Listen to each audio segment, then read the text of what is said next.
Parliament after addressing Westminster, where he told of feeling the weight of history. The coffin will be transported to London by air late Tuesday UK time, accompanied by Princess Anne. Prince Harry has released a personal statement thanking his granny for her sound advice and infectious smile. In it, he praises the Queen's service and speaks emotionally about her role as a grandmother. Harry also says he will honour his father as the new king. Australia may be top of the itinerary when the new king makes his first trip abroad as monarch.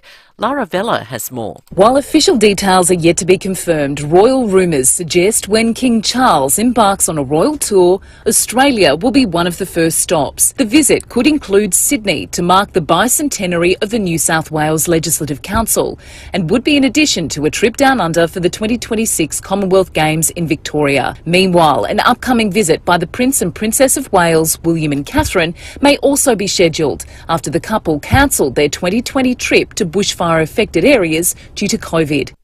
To other news, a new bacteria has been named after SA's Chief Public Health Officer, Professor Nicola Spurrier. Michaela Kamarik reports. Scientists often name new discoveries after celebrities such as the Beyonce horsefly, the Steve Irwin snail or the David Bowie huntsman spider. So when University of Adelaide researchers discovered a new type of lactic acid bacteria, they wanted to pay homage to the work of our Chief Public Health Officer, Professor Nicola Spurrier, by naming it after her. The bacteria was discovered when researchers were analysing microorganisms on stingless bees, and it can potentially be used in the fermentation of wine, sourdough bread and pickled foods. Professor Spurrier says she's extremely honoured to have a new bacteria named after her and says her late father, who was a clinical microbiologist, would have been very proud. We'll find out tonight if Adelaide City Council will extend their e-scooter trial for another year. The extension would allow for government reviews to take place and opportunities for expansion and regulation. Lord Mayor Sandy Verschoor says they're an extremely popular mode of transport. A lot of people, of course, love the e-scooters. We have about 2,500 trips every day in the city in North Adelaide. After introducing them to the city, which we put a permit around it, the e-scooter operators then expanded into Norwood, Payne and St Peters and Unley. And the Emmys will be held in Los Angeles today. Australian nominees include Sarah Snook from SA and Toni Collette. Now to 5AA Sport. New Mitsubishi Triton with 10-year warranty, 10-year capped price servicing at Agostino Mitsubishi, Nailsworth and Elizabeth. And it is good morning to Tom Wren. And a very good morning to you as well, Mel. Some great news for Port Adelaide with Hannah Ewings named the rising star after her round 3 effort against Carlton on the weekend. The 18-year-old picked up 21 touches in the drawn match against the Blues. Still on footy, Geelong spearhead Jeremy Cameron is feeling fresh despite not training yesterday as he slowly ramps up preparation for Friday's preliminary final following a stomach bug. Jack Kolodajny is hoping to prove his fitness to face Brisbane after tweaking his knee in the qualifying final. Meantime, Lions midfielder Jarrod Berry heads to the tribunal tonight to challenge his one-match ban for eye gouging. Collingwood is preparing to face Sydney in Saturday's preliminary final at the SCG.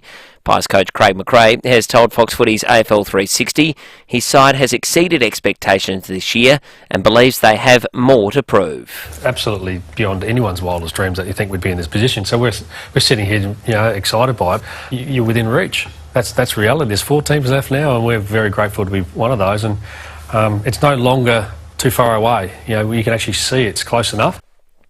Men's tennis, world number 1, Carlos Alcaraz is hungry to keep improving despite topping the rankings at just 19 years of age. His US Open title win has seen him break Leighton Hewitt's record as the youngest ever number 1. Alcaraz says he won't coast on his achievement. I'm going to work hard again after this week, this amazing 2 weeks. I'm going to fight for half more of this. Could be another Rafael Nadal in the making there, Mel. That is the 5AA Sport. Yes, indeed. Now the 5AA forecast. Buy an orthopaedic model queen-size mattress for only $999 at Elite Bedding, South Road, Edwardstown. Partly cloudy for your Tuesday and 20. Showers and a possible storm tomorrow, 21. Showers on Thursday, 16. Friday, showers, 14. Right now, it's 11 degrees. More news as it happens on 5AA. Nothing beats a road trip, so before you do the fun stuff, let RAA do the car stuff. Breakfast on 5AA, David Penberthy and Will Goodings.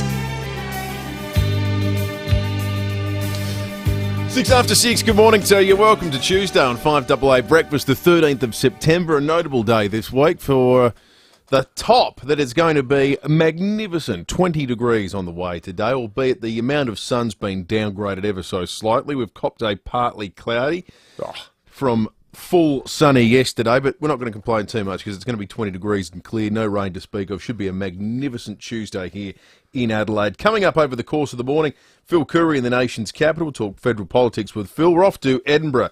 David Woyward from Channel 7 will join us. We'll talk about this amazing procession of the public viewing of Queen Elizabeth's coffin is something that needs to be seen to be believed. Tens of thousands of people lining. It's not quite single file, but it's just a couple abreast, and you walk through and you get to, at a brisk pace, see Her Majesty's resting place for now. It's going to be on the move, but we'll talk more about that after 7 o'clock today. We've got our grand final ticket competition. Clue number 7 is coming up a little bit later, and the man who would name a bacteria after Nicholas Spurrier will be on the program too at 8:30. David Penberthy, good morning to you. Good morning, Will. Good morning, listeners. Looking forward to that chat. It's quite a feather in Professor Spurrier's cap. It sounds like, and just listened to the 5AA News a moment ago, of all the bacteria out there, it's not a bad one to be named after. Oh no, like if there's a bacteria, because some bacteria, as everyone knows, are quite unpleasant. That's why they sell products like exit mold. You know, you try to get rid of the old bacteria from the bathroom and any other, the boudoir. But yeah, she's got one of the good ones. Makes fun stuff like, wine, sourdough bread, beer, yeah, pickled foods. It's good for you too, all that stuff. It's been... Well, Tom Duday tried to get me into the kombucha. People have suddenly wised up to the powers of fermentation. And I don't mean that in an alcoholic sense, I mean that in a health sense. It's good for you. There's a reason people thrive eating things like sauerkraut. Do you like all that stuff? I don't mind sauerkraut. I don't go out of my way to have it, but if it's on something, I don't mind pickled onions and all sorts of things like that. That's good stuff. That's quality stuff. You know what I liked about sometimes you get these naming conventions, for want of a better word, like where there's a new praying mantis and someone will name it after Beyonce, and there's no real meaning beyond, well, I was listening to Beyonce and I thought that'd be cool. I'll name it Beyoncenus mantis, right? This happens a bit.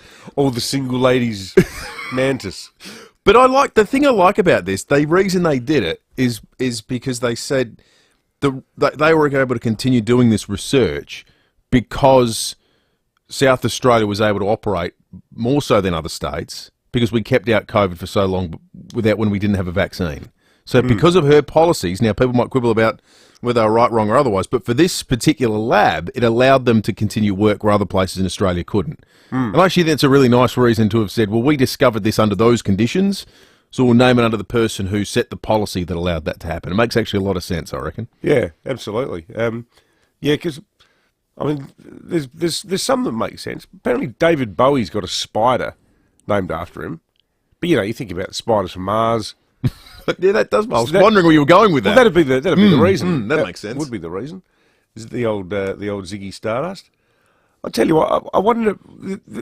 I think this whole story now with the Queen. I think it's at the point where some people start to go, oh, "Come on, this is the coverage is over the top." I actually think that what we're witnessing could be one of the most remarkable public events the world has ever seen. Like what you were saying before about this queue that's forming. Has there ever been a longer queue in the history of the entire planet? Maybe to get a hot drink at a cold drink at the grand final Saturday week at the MCG. That'd be in there. But in all seriousness, it'd be amazing if someone could actually drone film the entire thing, the full length of it. Well, this is in Edinburgh. I can only imagine what this process is going to be like when it gets to London, and then when you get the final part of the whole process, when there will be. Well, you were saying 1 million people, weren't you? Well, I mean, let's just reflect on that. The Scots are sort of notorious for not being particularly enamoured with the royal family anyway. So she's in a part of the UK at the moment where a lot of people voted to, break away from England and think the royal family are a joke. And she's being treated with this sort of reference. So what's going to happen when she gets to England? I've got to. I think Lucy and I were talking about this morning. I think we might be able to get it. I was watching Sky this morning. To your exact point, and Annalise Nielsen, who I think is a terrific journalist, she was walking along the line doing Voxies, and she made the joke during it saying, I'm the US correspondent, and this is really easy, but British people aren't quite as easy to get on the microphone as Americans are. But she went along and spoke to the different Scottish people. Why are you here? Every single person said something similar like, well, I'm here to pay my respects. I love the Queen. I thought she was a wonderful lady. One woman said, I was in the services and she was my boss. So I'm just signing off for the last time. The second question was always, so how does this make you now feel about the monarchy? Or it was, well, how does this make you feel about Scottish independence? Because do you feel, nope, not in the slightest. Everyone had this really strong, palpable feeling of positivity about the Queen, but all the other stuff, nah. Which again, I guess goes to her legacy. But we'll play that audio later because it's just extraordinary. One guy gets asked. She says, well, what do you think this means about the monarchy in Scotland? And he just went, shook his head and walked off. Seriously, he didn't want to even engage in it. But seconds prior, had been saying how much he loved the Queen. Yeah, it is. It's probably comparable to some of the Republican sentiment here. Although I actually think Australians now are even less enthused about a republic than ever before. I'd like to see the current polling on it, because I actually think that it might show a majority of Australians support a republic in principle, and a majority of Australians couldn't give a toss whether we become one or not. Because I'm increasingly in that category. Yeah, I'm there. But I think this is the rawness of the moment, though. Let's do it in 12 months, 24 months. Well, 5 years. let's see if, how Charlie goes, and suddenly, I don't know, Prince Andrew might be rehabilitated. And did you see he got heckled by someone in a Melbourne City top? Melbourne City? I think it was a Melbourne City top. What, from you mean the soccer team? Yeah. Seriously? I didn't see that. A guy got arrested for yelling out. It was something. Well, I mean, it wasn't. It was sort of, Andrew, you're a sick man, or some such. Why aren't you allowed to say that? I suppose it's a bit off in the middle of 4 days after his mother's died. Yeah, he was walking behind the. Yeah, it was arrested in the process. It's a muffled sort of an audio. Anyway, we'll take you through some of the news headlines in just a moment. But if you'd like to jump into the conversation, 8223 0000 is the number. You can text us on the Automasters text line as well. Or, as Sam just told me, you can watch along on the RAA Facebook and YouTube live stream this morning and leave your comments that way. News headlines next. G'day, it's Jared for Southern Mitsubishi. Thinking Mitsubishi or servicing your existing car? Southern Mitsubishi is your absolute go-to. Their state-of-the-art servicing technology and world-class quality control systems will ensure your vehicle gives you many years of hassle-free motoring pleasure. The same goes for buying a new Mitsubishi. They stock the full range, all designed to thrill. So get in touch with the amazing team at Southern Mitsubishi, 147 Main South Road, Morfett Vale, driven by Australian Motors, LVD 80. Community sport is back, thanks to Community TV. Throughout September, you can watch some of the biggest grassroots sporting events of the year, live and on demand. Head to communitytv.com.au now, and that's community with a K. If your current accounting software works fine, but it's a little... Don't get rid of it. Supercharge it with BizTrack. BizTrack works alongside your current software to supercharge everything. Invoicing, credit checking, cash flow help, payment tracking, options for customers like bank transfer or card payment, plus live help from a person here in Adelaide. Everything runs better with BizTrack. Visit bztrack.com. This is the sound of the future of motoring. Quiet, isn't it? That's because the future is electric. For over 100 years, RAA has been there to keep you moving. And in the future, SA motorists can expect a comprehensive statewide charging network and a team of independent RAA-approved repairers that are EV ready. RAA, leading the electric vehicle charge in SA now and into the future. Learn more at raa.com.au. RAA-approved repairers are independent service providers, not agents of RAA. If you need to find your centre, you can always return to the rhythm of your breath.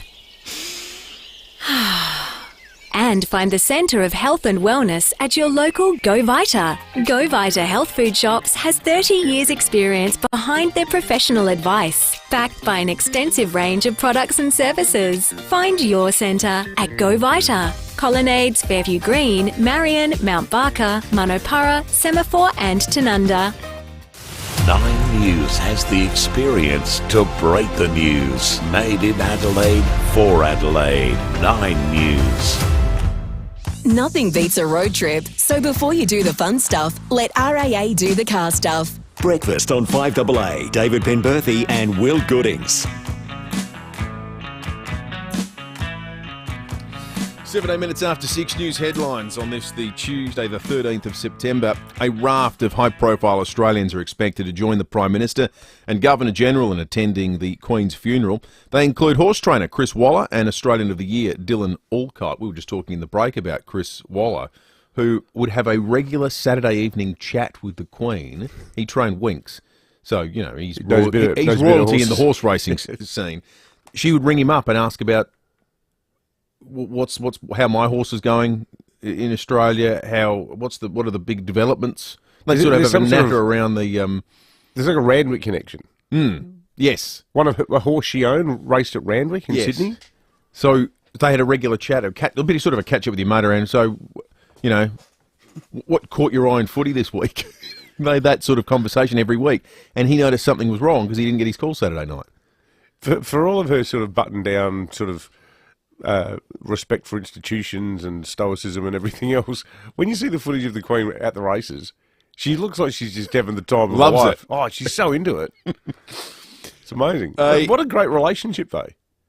Amazing relationship. Imagine getting that phone call. Sorry, I've got to step out for a moment. The Queen's calling. For the hot tips. Yeah, she wants to know what to back in the fifth. Wants to know what to put in a multi. I've got Leeds 2, Man City 0, and I'm going to throw one of the horses in there too. She's alive in the quaddie. Yeah, that's right. We spoke about this just before the break. A heckler was pulled from the crowd as the Queen's coffin travelled through Edinburgh. A man yelled out, "Andrew, you're a sick old man." Andrew, you're a sick old man. Person has an English accent, but they're wearing the reporting is they're wearing a Melbourne City football top, so I'm not quite sure what in the hell's going on there. It could be a town in England called Melbourne. No, I think it's Melbourne City, the Australian club. That's what's being reported anyway. Yeah, right, okay. But you're right, he did sound English. He sounded English. He was escorted away. The Queen's second eldest son was among those who were following the royal hearse at the time. The Adelaide City Council will decide whether to extend their e-scooter trial for another year at tonight's meeting. The extension would allow them to be used while the government undertakes a review. Wonder what our listeners think. Extend the e-scooter trial or cancel it? Love to hear from you this morning. 8223 0000 or text us on the Automasters text line. No issue whatsoever with it being extended, with one caveat. They should be in bike lanes. 10 years ago, like when I started working on the show, one of the big early talkers, whenever there was a lull in conversation, you wanted to rev up the calls, you'd say Grenfell Street bike lane or bus lane. Like the whole city has been redesigned so that it's one of the most cycle-friendly places in the world. Why can't you have the scooters and bikes in the same lane? It's a good question. I mean, in city traffic, they go about the same speed. Yeah. That's stupid on footpaths. Well, especially once you get to sort of the area where it looks particularly problematic is sort of King William Street, Rundle Mall, and you get that massive intersection with huge amounts of people, and people come careering from North Terrace at a reasonable rate of knots. And anything with corners is bad. Yeah. Another group of Jetstar passengers is stranded overseas after their flight was cancelled. This seems to be going quite well at Jetstar, doesn't it? And Qantas generally. More than 24 people were due to fly out of Japan to Sydney via the Gold Coast. It's now been more than 24 hours since they've had contact with the airline. Judy says they thought they'd be able to get on a flight last night, but that was cancelled as well. And now they aren't allowed to leave the airport to get food. 5:30, all the shops close. There's no food. So we haven't had dinner. We've got young children, we've got insulin-dependent individuals, we've got elderly people, and we've got hungry people. But there's no food for us because there is none here. That doesn't sound ideal, does it? You know, it's interesting. The not talking to them is the galling part. We might talk about this very aggressive media campaign that Virgin have launched today, a little bit later, called Switcheroo, including the tagline, "It's time to do the switcheroo from you-know-who." That's a great tagline. We might talk about that later because they're trying to capitalise on this kind of stuff that's in the news cycle all the time. I've always had this weird sort of innate patriotism when it's come to Qantas. But the story that did it for me the other day was, Alan Joyce made such fanfare of how he took a pay cut for COVID, and when he was on millions and millions and millions of dollars in the first place anyway, got it down to a much more modest, 2.2 million a year or something like that. But they secretly jacked up his pay. Yeah, outrageous. In the midst of all this stuff about lost luggage, flight delays, outsourcing, 20% increase in international fares, 10% increase in domestic fares, flight cancellations, and you give yourself a pay rise in the middle of that. So, yeah, I'm airline agnostic now. As a matter of course, we're thinking about going to somewhere nearby in Southeast Asia next year, like, Malaysia or something like that. Beautiful. Malaysia Airlines, thanks. They don't have an annoying CEO. I don't even know who this CEO is. 23. Well, it's probably the government. Well, it would be actually. Mahathir Mohamad, perhaps. We come to think of it as that crash. We shouldn't have teased that one out. 23 after 6. The weather today is 20 degrees. The top, partly cloudy, partly sunny though. Now listen, it's partly cloudy. The miserable faction has got control at the Weather Bureau. It's going to be partly sunny. Yes. They're saying partly cloudy. Look outside now. It's going to be a beautiful sunrise. You can't see any clouds. No clouds whatsoever. It's not even close to partly cloudy. A very small part. Wholly not cloudy. Yeah, I'd go for it at the moment. Yeah. That's not going to be the case tomorrow. 21 the top. So it'll be nice for a small period, and then it's going to be wet. Showers, 15 mils, possible storms tomorrow. Thursday, cool, 16 up to 10 mils of rain. Friday, 14 and up to 15. Saturday, 15 and up to 5 mils of rain. Sunday, 16 up to 3 mils of rain. Doesn't clear up again till Monday. Mind you, Monday looks pretty good. 18 degrees and fairly dry.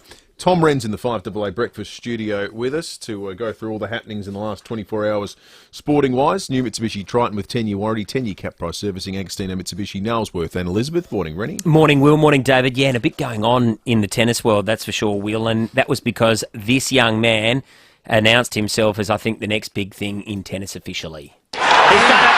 It's officially the age of Alcaraz. 6-4, 2-6, 7-6. A US Open champion and #1 in the world. Yeah, Todd Woolbridge there on Nine's Wide World of Sport. So he's the youngest ever male #1 since rankings came out. Leighton Hewitt previously held that title at 20 years and 8 months. He's 19 and 4 months. I mean, he looks like he's close to 30, doesn't he? He looks a bit like the Jonathan Brown of Spain, don't you reckon? He's an imposing figure. Same haircut. Yeah, and speaks, that Spanish tone. He sounds a bit like Rafa, right-handed, of course, unlike the lefty that is Rafa. But I've spoken to a few tennis people in the know, and they think this guy could win a dozen, maybe 15 Grand Slams, maybe more. He's that They're good. a wonderful sporting nation, Spain. They're incredible. Football obviously is a big one, but we can mention the current world #1, and Rafa Nadal, one of the greatest to ever do it just recently. Yes. Their basketball team's always in the top 2 or 3 in the world. They've got numerous golfers that are always around the mark. Golfers, of course. Really strong pedigree there. Geez, they... Athletes everywhere. They dominate. Pound for pound, Spain is, I think, if not the best country in the world, but I should look it up per capita, but in terms of champions, they just have this pedigree and this system. I don't know if it's the climate, if it's the culture, but it's a really good point, Will. They are phenomenal. Name another country that's better. I don't know if I can. Well, they've underperformed historically at the World Cup. They should have probably won more than the one title they've got. What was it, 2010? Yeah, and that was that side that was just, beautiful. It was a really boring final, though. That 1-0 over the Netherlands, wasn't it? Yes, yep. But, you're right. They have outperformed. For their size, it's not a vastly populated country. No, it's not. But the climate's quite warm, so whether that encourages people to head outdoors a bit more, probably perhaps helps a little bit. But yeah, he's been sort of threatening to do this for a while, and it sort of feels like now, Rafa's just on the decline. I think Djokovic will still be around for a few more years. So let's think about this, Rennie, based on some previous conversations in this segment before. He's 19 now. It's 2022. So how old's Rafa Nadal? 35, I reckon. 35. So he could be going for at least 16 years, but you'd say there might be more advancements in medical science by then. So he's likely in our lives for the next 20 years, this guy. We'll likely still be talking about him in our 60s, Rennie. Yeah, we could still be here talking about him 2039. Your 60s, my 70s. We'll still be rolling around. I mean, that's not unrealistic to think, it's not. is it? It's not at all. Hey, we're young for talkback. Yeah, exactly. I'm just getting started here. Hello. Now, is Berry going to get off tonight? Great question. He shouldn't he? I actually hope so. So do I. I really hope so, and I know that's bloke probably was lying on top of him. I don't know if that's because I want Brisbane to win though on Friday night. Bring on a Brisbane-Sydney grand Well, final. I think most neutrals are going for Brisbane, aren't they? Oh, absolutely. Is that fair? Yeah, absolutely. So look, I would be arguing, like we said yesterday, forearm on the throat. What are you going to do? You're going to go, get off me, and that's what Scott Pendlebury said yesterday. He said, look, you put someone on my throat or your throat, and what are you going to do? You become pretty primal. I want the Herald Sun to reprise their fantastic 2004 front page from the Monday after the two prelims. It was the Scream mask wearing a port scarf and a Brisbane Lion scarf, and the headline was "A Nightmare at the MCG," because it was the first time, from memory, two non-Victorian sides had ever played off in a grand final. Yep. I always like it when that happens. Be nice if that did happen again. It would be great. Good on you, Rennie. Thanks, boys. 10-year warranty, 10-year cap price servicing. Agostino, Mitsubishi, Nailsworth and Elizabeth. Learning online is great until you have a question. Learn it local at WEA. With a huge range of courses, WEA is a great way to learn new things and meet new people with teachers who can actually answer your questions. Visit wea-sa.com.au. The best thing about owning a caravan is you don't need to wait for a getaway. So why wait for your caravan? Dave Benson Caravans have brand new caravans ready for delivery right now. Highline caravans packed with ready road features like dual solar and battery systems, compressor fridges, slide out barbecue and more. Essential caravans with Dave Benson exclusive concierge including 12 months rego, roadside assist, pre-delivery service and more. Don't wait for your escape. Visit Dave Benson Caravans, 64 Grand Junction Road, Kilburn.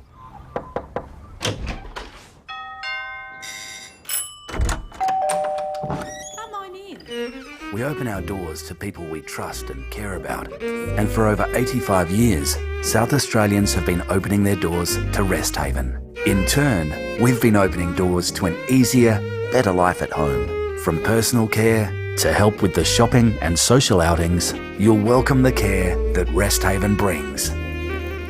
Hi, Susanna Toop here. 31%. That's the number of our landlords who have been with Toop & Toop for over 10 years. Building long-term relationships with our clients is really important to us. Who are you trusting to look after your biggest investment? Toop.com.au. Everyone at the back, please.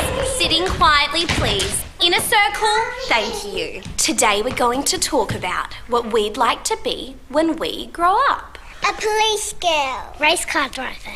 I want to be a gymnast. I want to be a concreter. With Adelaide Exposed Concrete. I want to be a concreter too. Me too. AdelaideExposedConcrete.com.au. Best on ground all year round. What's a concreter? Learning online is great until you have a question. The more we ask, the more we learn. So learn it local at WEA. A little local knowledge goes a long WEA. Find a course that piques your interest and meet like-minded people. Visit wea-sa.com.au.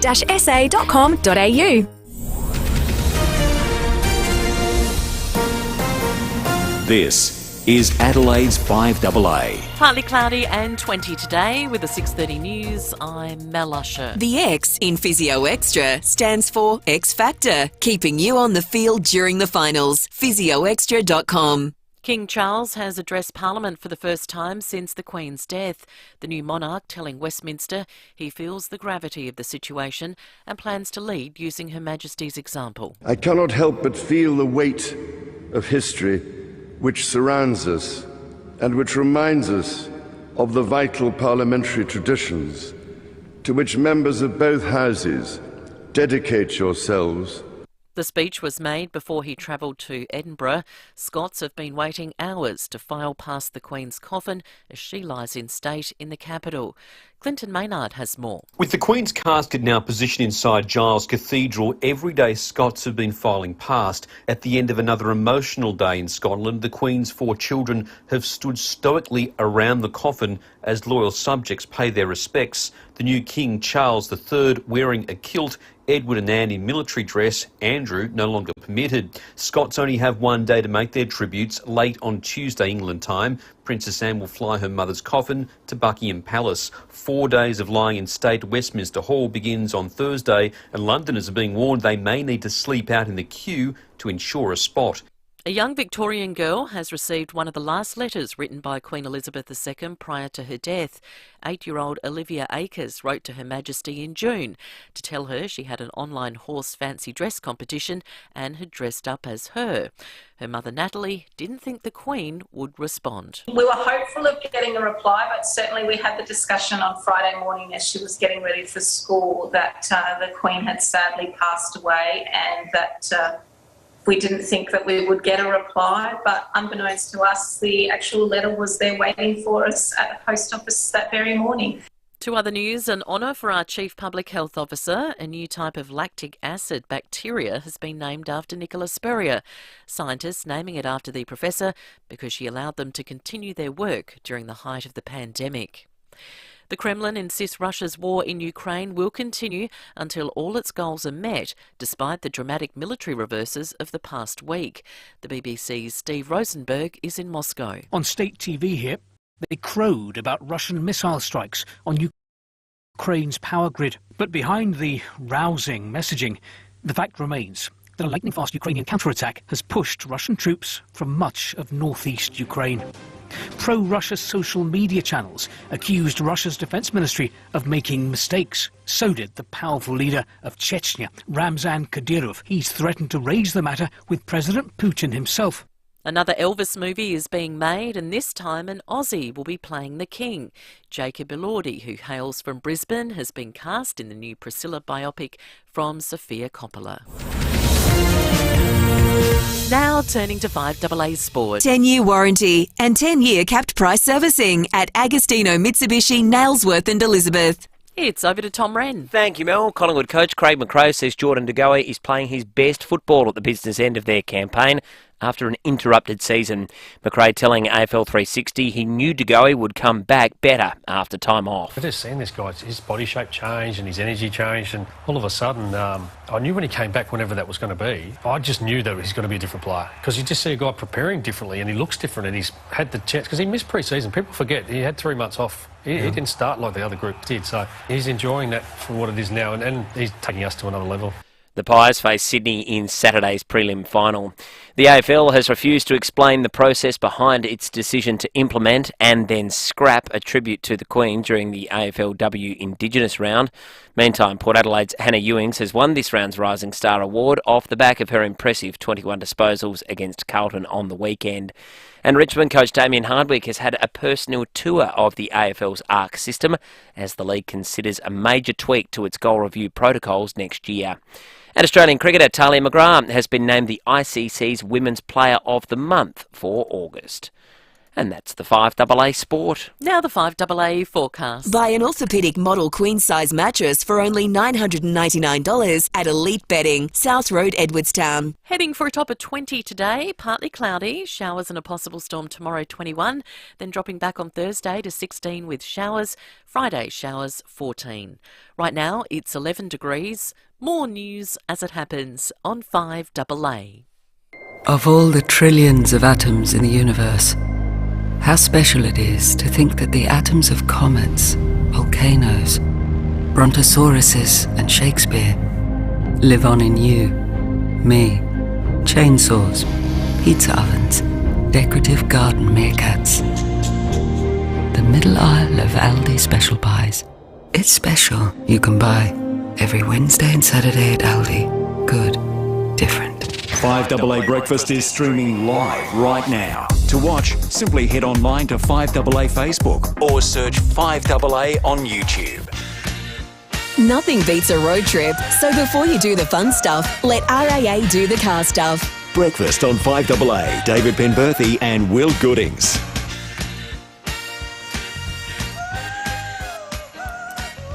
24 minutes to 7. Coming up before 7 o'clock this morning, Hero of the Week. If you've got a hero you'd like to nominate, 8223 0000 is the number. You can text it through on the Automasters text line as well. It's just a totally shameless, question-free opportunity for you to shout someone out on the radio that's either done you a kindness or just something extraordinary somewhere done by someone that you'd like to shout out. 8223 0000 is the number. Then after 7 o'clock, we're off to Edinburgh. We'll try and take you to the scene of the public viewing of Queen Elizabeth II's coffin at the moment, which is extraordinary because of the tens of thousands of people lining up outside in the cold to make their way in for just a momentary glimpse. They really keep the crowd walking through. So we'll take you through all that after 7 o'clock this morning. Stack of calls, though, so let's get to them. Sam in Clearview, good morning.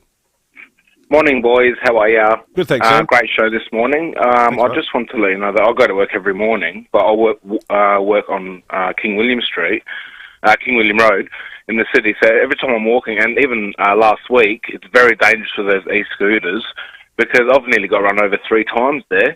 And every time they've driven past, like they don't look, so they just keep on zooming past. But I don't understand why they didn't think about talk about this before they brought them out. So I'm not for those e-scooters because I've nearly been run over heaps of times, and I'm not too sure why they're called footpaths. Well, yeah. So thanks, boys. Totally. The clue's in the name, isn't it? Yeah. Thank you, Sam. We had a lot of calls the other day when we started talking about this, and 3 people within 10 minutes rang up saying they'd actually been hit. Yeah. Pat in the Barossa Valley, good morning.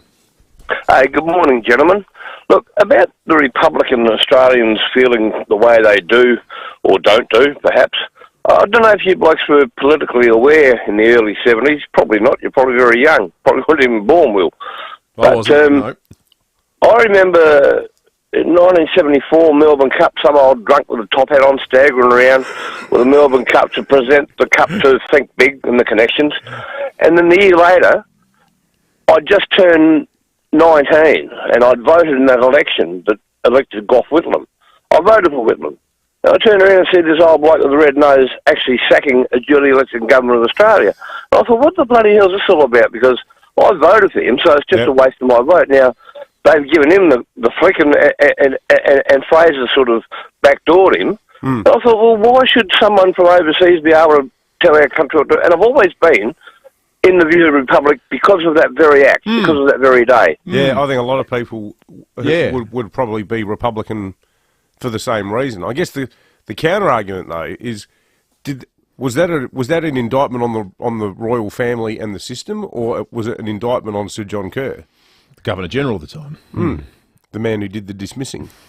Was it done at the behest of the then Queen? No, it wasn't. It was Kerr.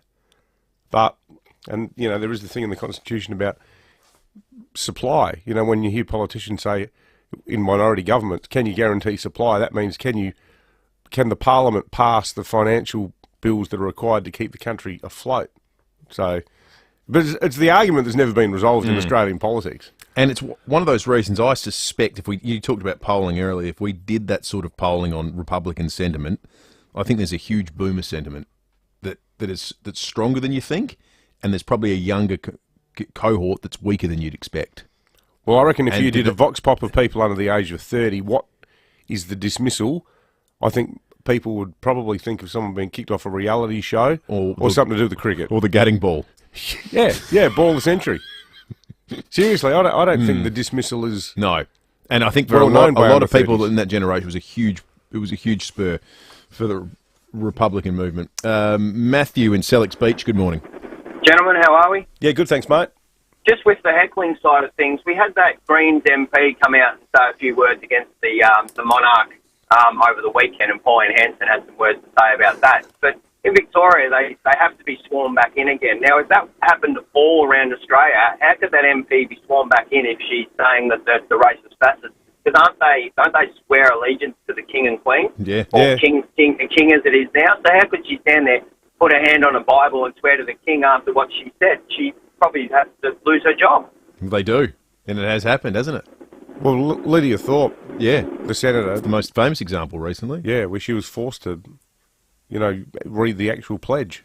Well, she did it with a sort of, I swear allegiance, doing it in a way that was not particularly genuine. But I don't know how you enforce that. It just goes to the quality of the person. If you swear allegiance to something and then have no intention of showing any allegiance, well, then I think it's a reflection on you. Peter in Woodville, good morning. Yeah, morning, boys. 2 quick stories on the Queen with racing. David Hay trained a winner for her on the Saturday. He was at a Crows game in 2016. The phone rang. He had to duck into a room to take the call. Security are trying to drag him out, and he said, "For God's sake, leave me alone, I'm talking to the Queen." And another incident, she was at Royal Ascot, and she had an audience of about 15 people. She had binoculars hanging from her arm, and they must have said to her, "Your Majesty, it's about to start." She must have said, "Excuse me, I have to go," and she ducked off down the passageway to get to her vantage point. She left the people just standing there. Thank you, Peter. 8223 is the number. Some texts as well on the Automasters text line. One here from Ian in Morphettvale. Hi, Dave and Will. Republicanism, with the disgraceful way Trump behaved in one of the biggest, if not the biggest, republics in the world, put Australians off the idea of becoming a republic. That's a good point.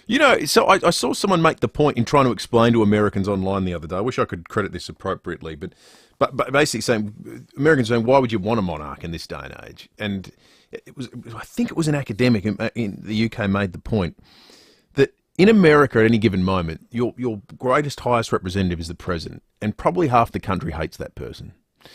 In Britain, you've got a monarch who stays out of all that kind of stuff, that's generally beloved. So you've got this spokesperson, figurehead, that is above and beyond all that. The Prime Minister will be disliked by large amounts of people, both sides, but there's one person who unites the country. And in a republic like the US, and potentially in Australia, if that's the path we went down, you wouldn't have that any longer. You wouldn't have that galvanising force in terms of a figurehead.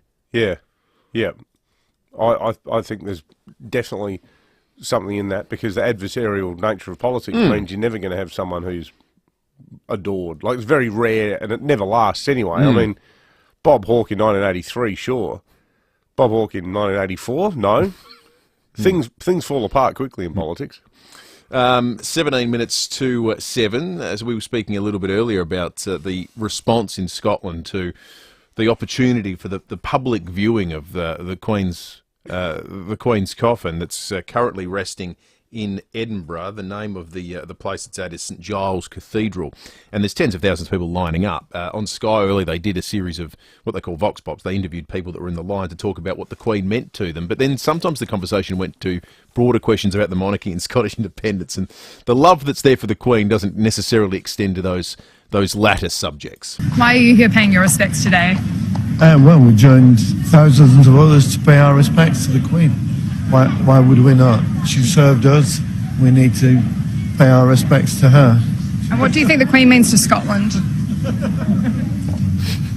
I think for the normal people, she was for the people, and she gave her life in devotion to her country, not just England, not just Scotland, but countries in the Commonwealth.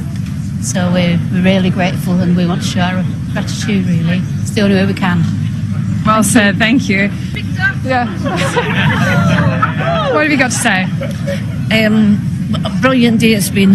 Yeah? Really good. God save the King. It's been a great day so far. Thank you. Brilliant day. Just brilliant. You know, there was a lot of sentiment in Scotland about wanting to leave the United Kingdom. Do you think that's going to die off a bit? No. Definitely not. No. So you think they're going to support the King, sorry, is what you're saying? No. Okay, no. No, okay. I don't think they will, no. Really? No. Wow. No, I don't. No. So what's so I think, why would you say that? We just want our own independence. Yeah?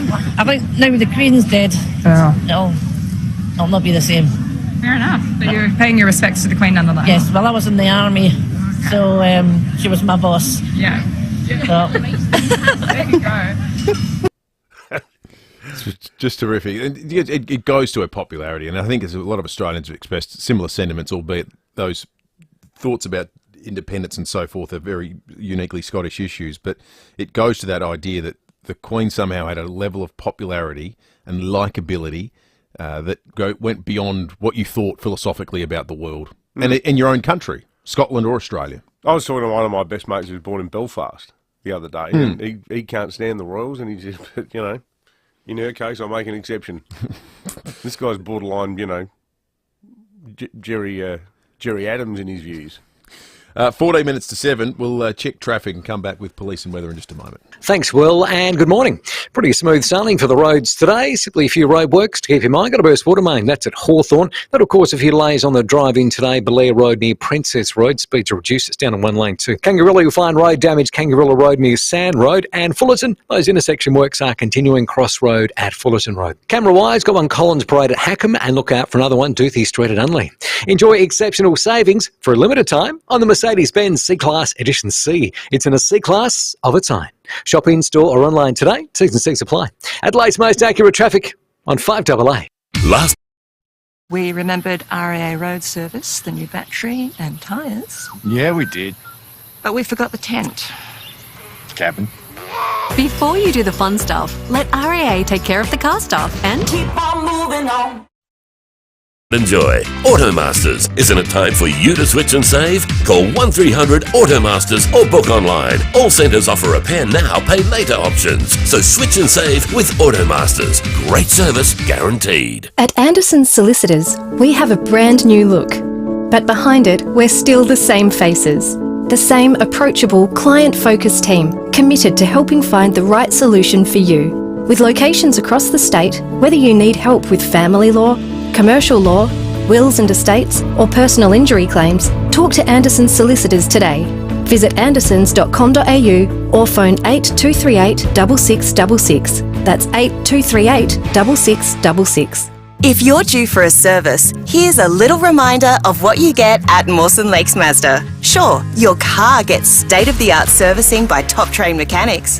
But what do you get?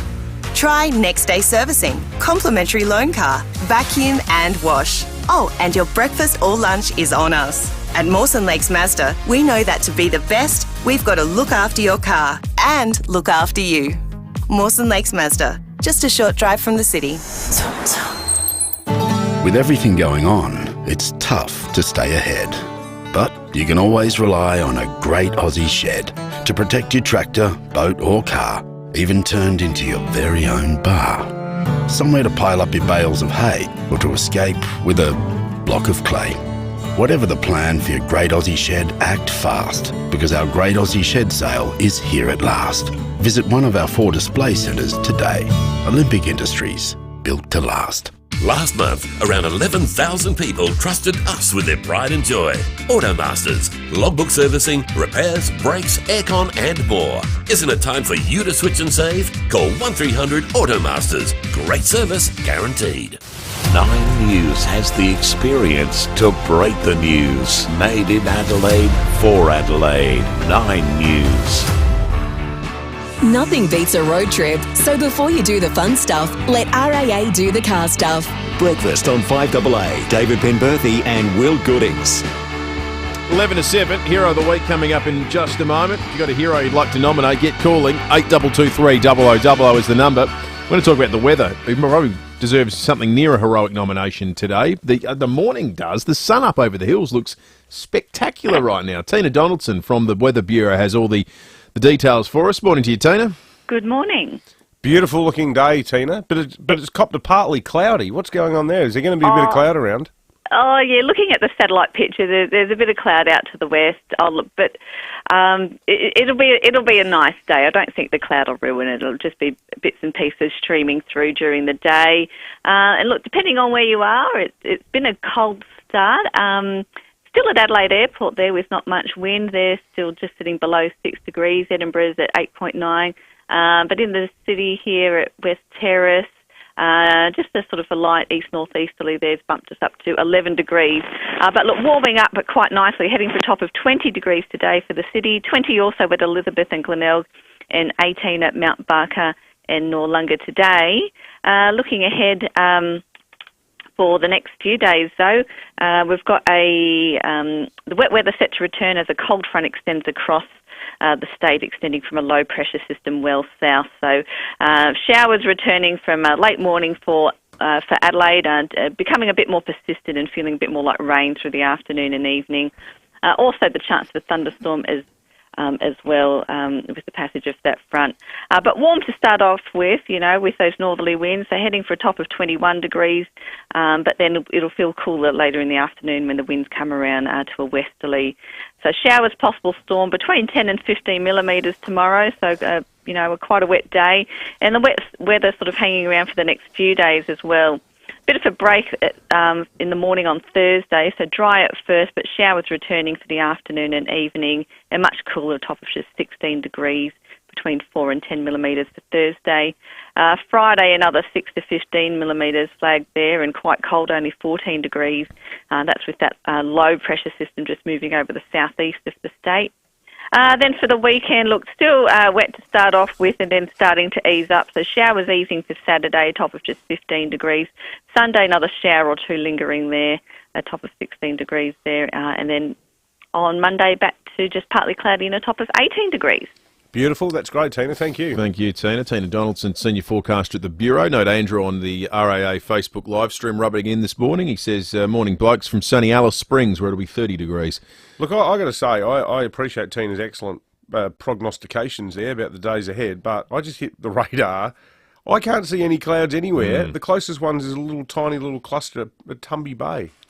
What? Well, maybe it's not partly cloudy. It's partly sunny. It's overwhelmingly sunny. Perhaps we should have asked, what's the threshold at which point it becomes partly? Is it one cloud?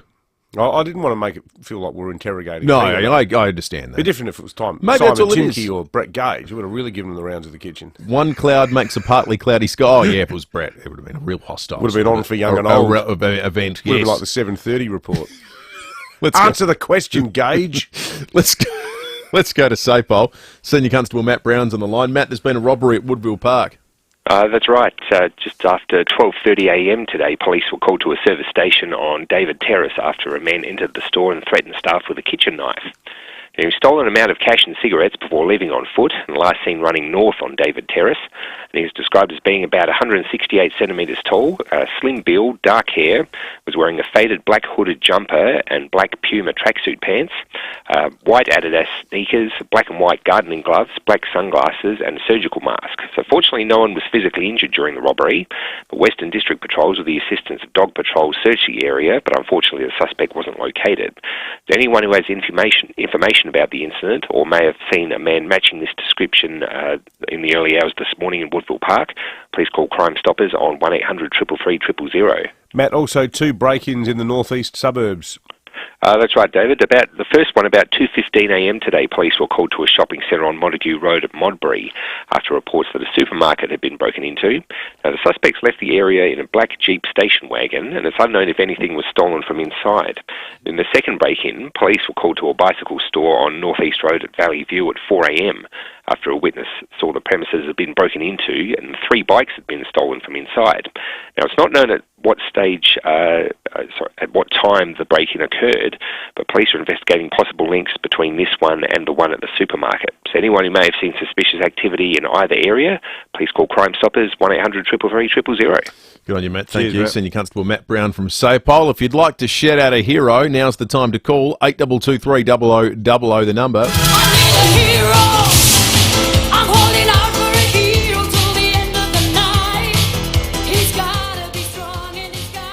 Lucy's in the studio. Morning to you, Luce. Good morning. I've had a call from Stacey in Richmond earlier. She's nominating the Queen. Very fittingly to be her hero. Thank you for the call, Stacey. Now, I've got some audio there. Please, Will.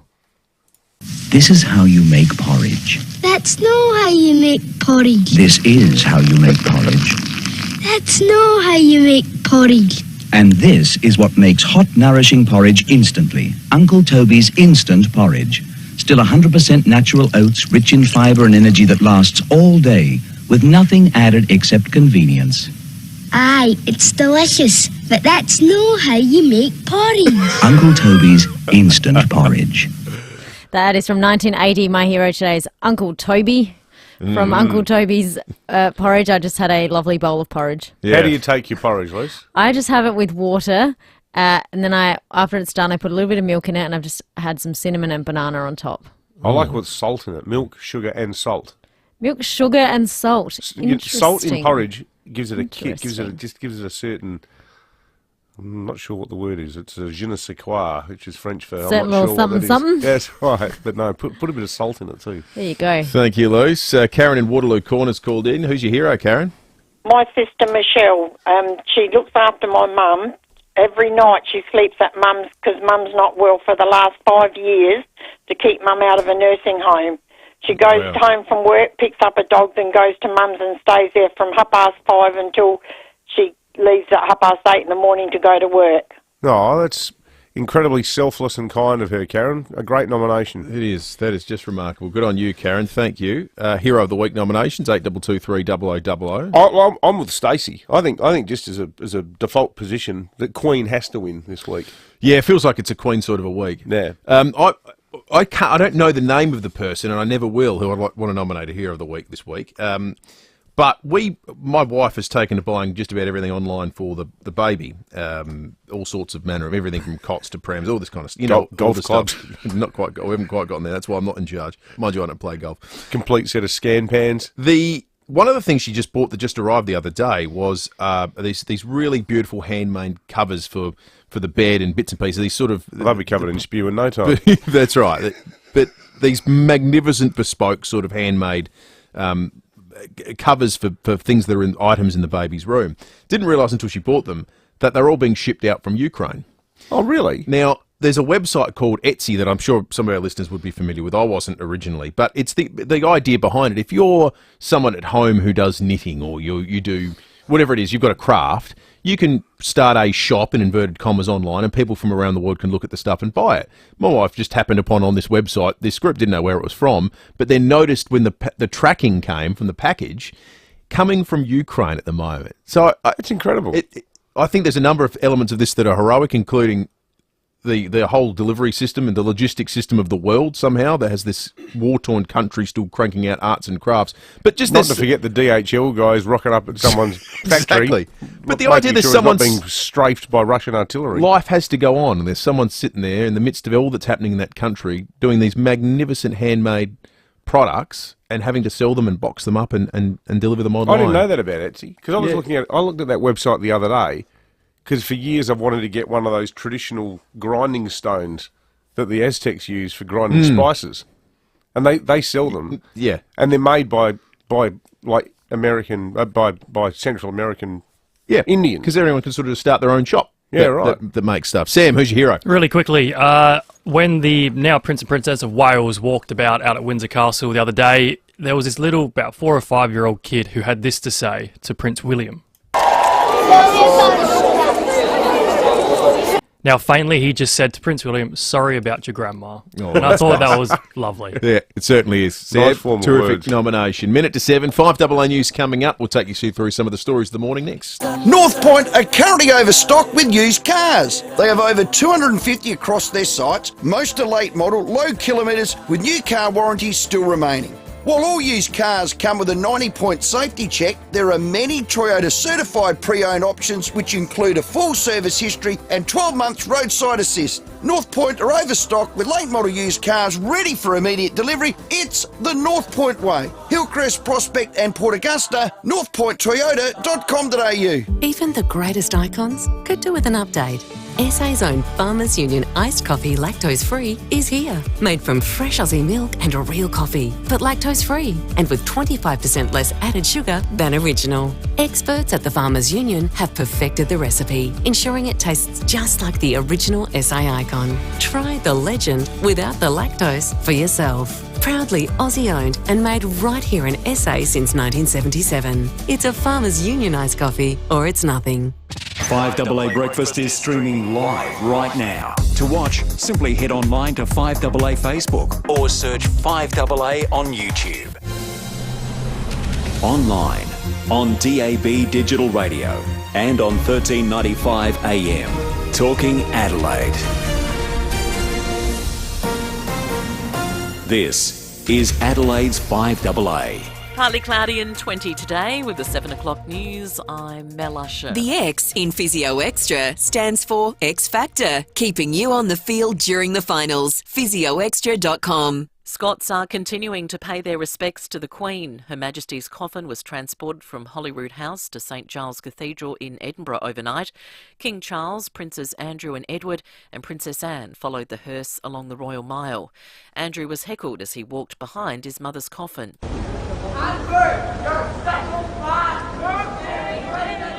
The lone heckler quickly tackled to the ground before police pulled him from the crowd. Members of the public are now filing past the coffin. It will remain there until Tuesday night local time.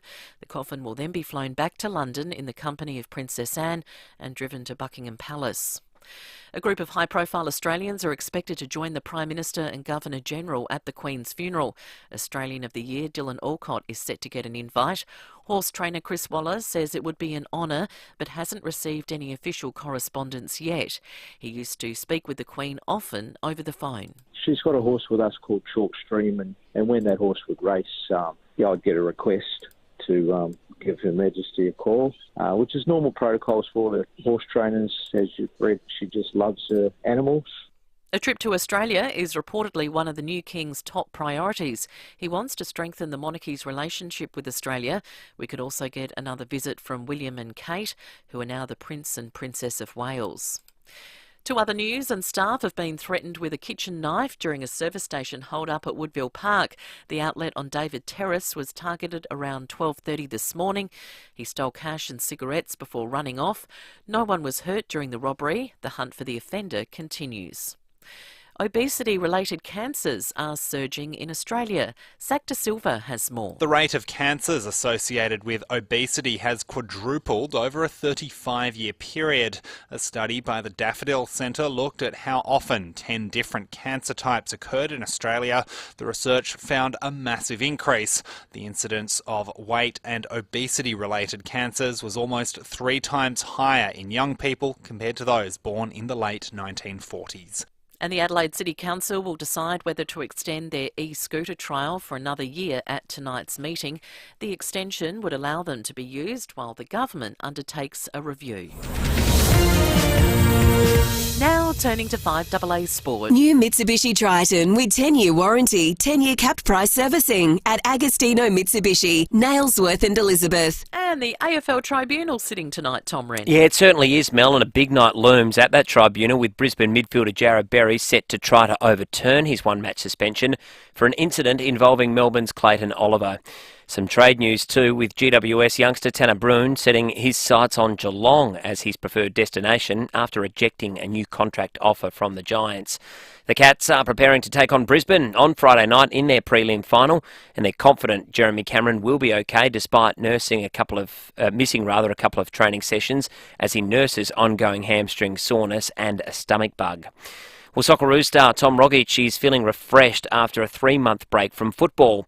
He's joined English Championship side West Brom just 2 months out from the World Cup. Rogic says he needed a new challenge after 10 years at Scottish club Celtic. Had a bit of time to reflect on that and then, decide where next. And I just feel refreshed, re-energised, ready for a new challenge, and I'm really excited about the future. To cycling, and the Women's Tour Down Under event is set to be taken to a new level with next year's race fast approaching. For the first time, the race will be classified at the highest level of international cycling, with several gruelling stages set to be included. And England has won the third test against South Africa at the Oval, taking it out by 9 wickets on day 5. The home side needed only 33 runs at the start of the final day, and despite losing the wicket of Alex Lees, they chased down the required runs in only 5.5 overs. And that's the 5AA Sport. Now checking 5AA traffic. At Wingfield, due to a hazard on the road, the left lane to the north-south motorway is closed outbound. That's near Grand Junction Road with speeds reduced.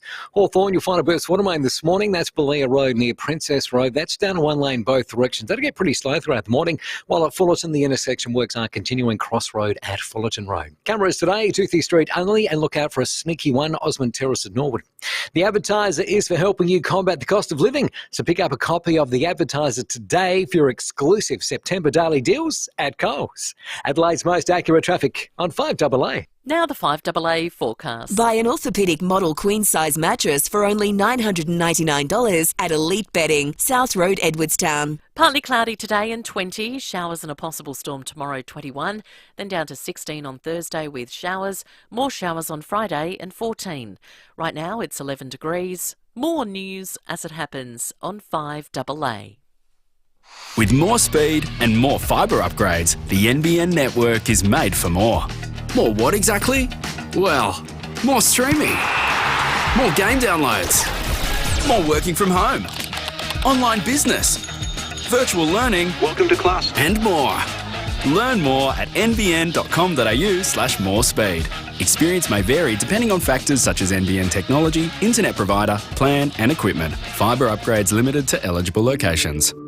I'm a massive fan of the outdoors and watching this amazing South Australian landscape unfold on either side of the highway. But I'm not a big fan of backing a caravan into a tree or post or parking it under a dodgy gum tree. If that happens to you, don't panic. It's probably covered by insurance, and the only name to trust for your repairs is Walker Crash Repairs. I'm a massive fan of John and the boys. They're your RAA approved caravan crash repairer, so let Walkers get it fixed right and quick. Nothing beats a road trip, so before you do the fun stuff, let RAA do the car stuff. Breakfast on 5AA. David Penberthy and Will Goodings.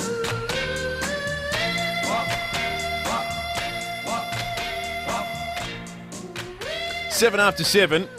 We're off to the UK shortly. David Woyward will join us. We will bring you up to speed the latest on the Queen's procession to London. Lots more to talk about throughout the morning as well today.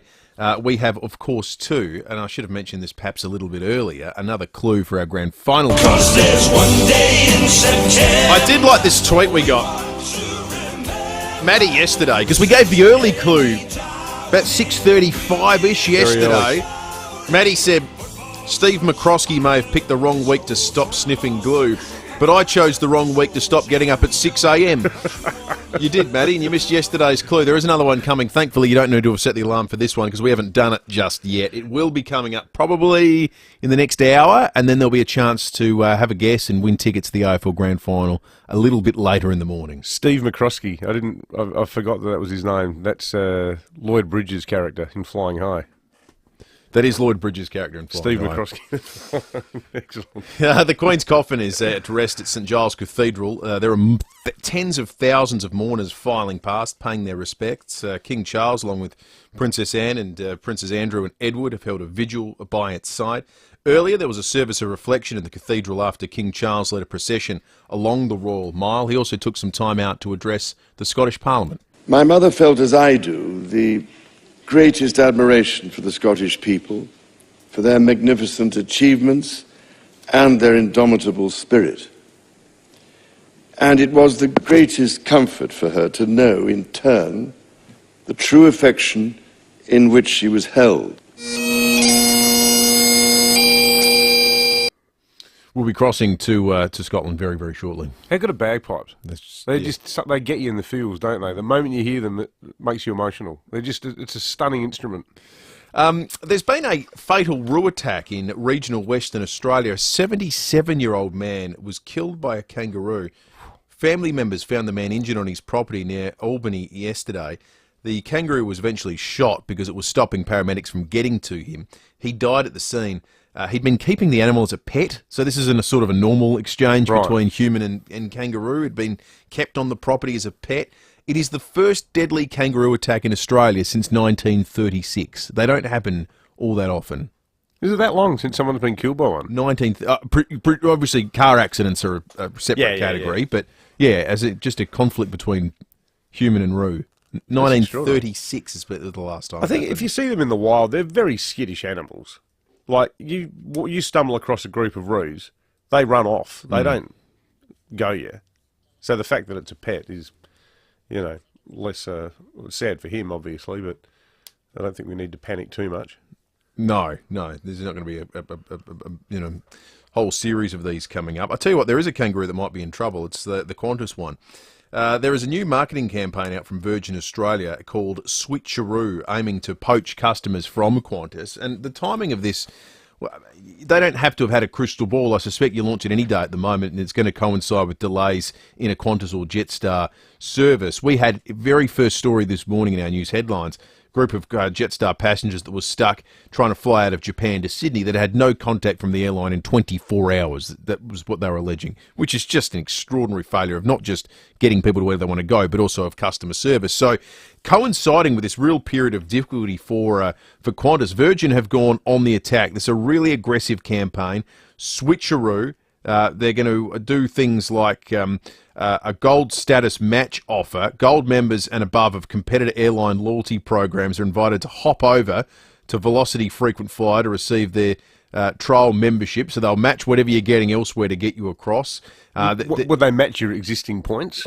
That's an excellent question. You know what? I doubt that they would, because there's people who've got millions of points. There is an asterisk at the end of this dot point on the Virgin press release that looms large. It's doing a lot of work, this asterisk. I haven't got to which it refers. Conditions may apply. Yes, so we'll dig down in that over the course of the day. But they're also using this as an opportunity to talk about things like in-flight Wi-Fi, improvements of their service. They're launching an all-out assault on Qantas, saying it's to people like you that you said at the start of the morning. If you have an inbuilt sort of Australian loyalty to Qantas, well, don't anymore, because they're not having it to you. That seems to be the sort of subliminal messaging of this Virgin Australia attack that you're going to probably, I suspect, hear a lot about today.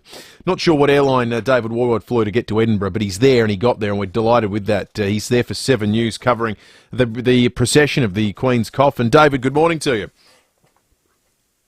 Good morning. I actually took 3 airlines, Virgin, Qantas and British Airways, and we went the long way around via South from Sydney. So, yeah, a long way. Oh, mate. So, David, we were saying about an hour ago, the Scots, who historically have shown a fairly high degree of antipathy towards England and even to the British royal family, everyone's setting that aside out of respect for the Queen. It makes you wonder, you know, in a place like Scotland, for the scenes that we've got there, what's it going to be like when the Queen's coffin actually arrives in England? Well, it's going to be incredible scenes when it finally gets down to England tomorrow, and they are, preparing for that intense period of public mourning down south in London. Yeah, I'm in Edinburgh at the moment, and it's really interesting that point you make regarding that sort of a tough relationship between England and Scotland and the royal family. But there is also an element of real respect and love here for the Queen from the Scots, because they know that she had such a deep love, affinity and connection with Scotland as well. It is her mum's ancestral land, of course, and she loved Balmoral. It was her safe space, her happy place. She would get out of London as often as she could and head to the Scottish countryside. She'd spend all her summers there. A lot of her family time was spent in Scotland. So she has a deep affection for Scotland, and in return, the Scottish people are now showing that they had a deep affection for her too. So there's sort of two issues here. I think there is a political one, and there is this one of deep love for the Queen, and we saw that on display. Tens of thousands of people camping out overnight along the Royal Mile here in central Edinburgh just to get a quick look at that hearse as it was driven by.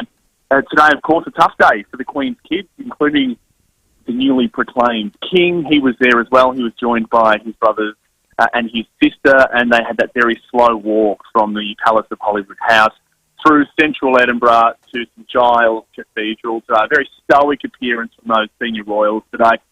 Stiff upper lip, all that. They weren't showing too much emotion. Of course, they had the world's media and the world's eyes and attention on them, and they got through it. There was a 1.1k walk there, or nearly 1,200 metres, and then they had that lovely service at St Giles Cathedral today. Beautiful pictures of the Queen's coffin being raised up and lifted, carried in a rendition there of God Save the Queen. And then this beautiful moment as well when the crown of Scotland was actually placed on top of the Queen's coffin. This is a crown that was made in the 1500s, and it's nearly made of pure gold, 1.6 kilos of it. And so a really lovely, fitting tribute for a woman who had such a deep love, as I say, affinity and connection with this country. So what are the logistics of how you get and the capacity to go and see the Queen's coffin, David? Can anyone just turn up and walk through? Do you have to register? Is there any sort of rigmarole at all? No, you just join the queue. So what happened was after that service at St Giles Cathedral, they essentially just opened the doors. And the queue had already largely been formed, and it's hours long at the moment. So people just very slowly and gently shuffling through that cathedral at the moment. And all you have to do is actually just turn up and line up. And actually we're doing some live crosses today into sunrise, and we're on a rooftop on the top of a hotel, and one of the workers here, she said she knocks off at midnight, and she's going to go down and join that queue. So people here are really buying into all of this. They are loving it, and yeah, it's been a really lovely day here in Edinburgh. A bit of a heavy mood over the city, but a really lovely tribute. So what happens next for, it sounds like an odd way of talking about it, but what happens next for the Queen's coffin? Because what is about 7-8 hour drive? It's not far. You can drive in a day from Edinburgh to London. What is there some route that's worked out for it? Well, yeah, you can definitely drive it. But what's happening tomorrow is the entourage will start again that those royal bearers will lift up her coffin from the cathedral after it's lain in state there for 24 hours. It will then be transported to an airport here in Edinburgh and flown down on an RAF flight into London. And that's where, again, those preparations will take place. She'll lie in state for 4 days before the funeral. And that's where we're seeing those intense preparations as well ahead of that 4 days of her lying in state inside Westminster. The place is crawling with police and security, temporary fencing, one-way traffic. We've already seen massive crowds and crushes around Green Park near Buckingham Palace. In fact, a really funny British moment today. The park rangers there, the officers actually had to put out a bit of a warning to people and just say, hey, thanks so much for bringing down your flowers to Buckingham Palace, but if you could please refrain from bringing any more marmalade sandwiches or Paddington bears down, you're attracting the squirrels and the foxes. So just flowers will be fine at this point. So some lovely moments there with all those people that have been going down to show their love, but they are preparing for what will be an intense outpouring of public grief, it appears. Fantastic stuff, David. I felt like we're actually there with that report. Terrific. David Woolward in Edinburgh for 7 News. I'll tell you what, next Monday night might be a new record. It might be one of the biggest TV audiences we've had since Charles and Di got married. Monday, about 7:30, our time, is the Queen's funeral. 18 minutes after 7. We have an Uggs to You voucher to give away after the break. We're going to do it in honour of Nicola Spurrier, who has just had some bacteria named after her. It's actually more flattering than you might think at first blush. But we're asking what you think should be named after you. Everyone's got something they should be famous for. Maybe it's a manoeuvre. Maybe it's a saying. Maybe it is could be a wildlife. Fruit or vegetable. Could be a fruit or vegetable. What is it that should be named after you? You can win yourself an Uggs to You voucher. Get calling now, 8223 0000. We'll talk sport and Nicola Spurrier's new namesake right after we check traffic. Thanks, Will. At Wingfield, due to a hazard on the road, the left lane of the north-south motorway is closed outbound. That's near Grand Junction Road with speeds reduced. Hawthorn burst Watermain causing delays. Balea Road near Princess Road. That's down to one lane both directions. That will get slow throughout the morning. And Fullerton, those intersection works are continuing Cross Road and Fullerton Road. Speeds are down to 40. Look out for a camera 2 on the drive-in today. Commercial Road at Seaford. Ultra Tune has won the CanStar Car Servicing Award for customer satisfaction and value for money for the 4th year running. Call or search Australia's #1 Ultra Tune today. Adelaide's most accurate traffic on 5AA. Leon Biner. September 22 is a public holiday to commemorate the death of Queen Elizabeth II. And whilst many people will welcome such a move, the short notice has concerned many in the business community. Business SA's Kendall Croak. 9 till 12 weekdays. As the Chamber of Commerce, we're always going to be looking to give the business community an opportunity to open should they choose to. So it's about choice. If a business wants to open, we'll be going for that. SSA as Leon Biner. SSA as AA. The Hospital Research Foundation Home Lottery is giving 4 lucky ticket holders a huge $250,000 each. Purchase your tickets before the early bird deadline and you could win big. Pay off your mortgage, take a holiday or invest it. The choice is yours. Plus, your tickets stay in the draw for the luxurious grand prize at Somerton Park. Join the fight and get your tickets at homelottery.com.au. Licence M14227. We are go for launch in T-minus 4, 3, 2, 2. Don't you hate waiting for things? Well, at Bob Burns Blinds, you won't have to wait. We can have your new roller blinds measured and installed in just 10 days. We make our blinds right here in Adelaide, not interstate, where you could be waiting up to 3 months. 10-day installation. That's the Bob Burns promise. We are go for liftoff. BobBurnsBlinds.com.au. Barry White and his team from Gomersall Wines know how to make a great drop, and they know how to make your spring a delight. So they're offering 5AA listeners a generous deal. I think it needs to be a word that's greater than generous. Crazy. A crazy deal. 40% off. Almost half price if my math serves me well. That's 40% off store-wide, excludes the gin. Incredible stuff. It's the perfect excuse to stock up for the spring and festive season. And the great people at Gomersall, they've got a wine to complement just about any dish. The Riesling would be lovely. It says it's got citrus and lychee notes, which makes sense. And the Cab Sav would be phenomenal with a roast. Get online and get inspired. This fantastic deal. Now, this is exclusive to 5AA listeners. Just head to the Gomersall website, enter the code 5AA40. That's FIVEAA 40. FIVEAA 40. You do that at the checkout and you'll receive that massive 40% off store-wide, excluding gin. You know, I always like to research for these ads, Will, and I did some enthusiastic research a couple of years ago into Gomersall Wines. I can tell you they're excellent. Take advantage of this offer. Just in time for spring, visit gomersallwines.com.au for this special 5AA offer and use the code 5AA40.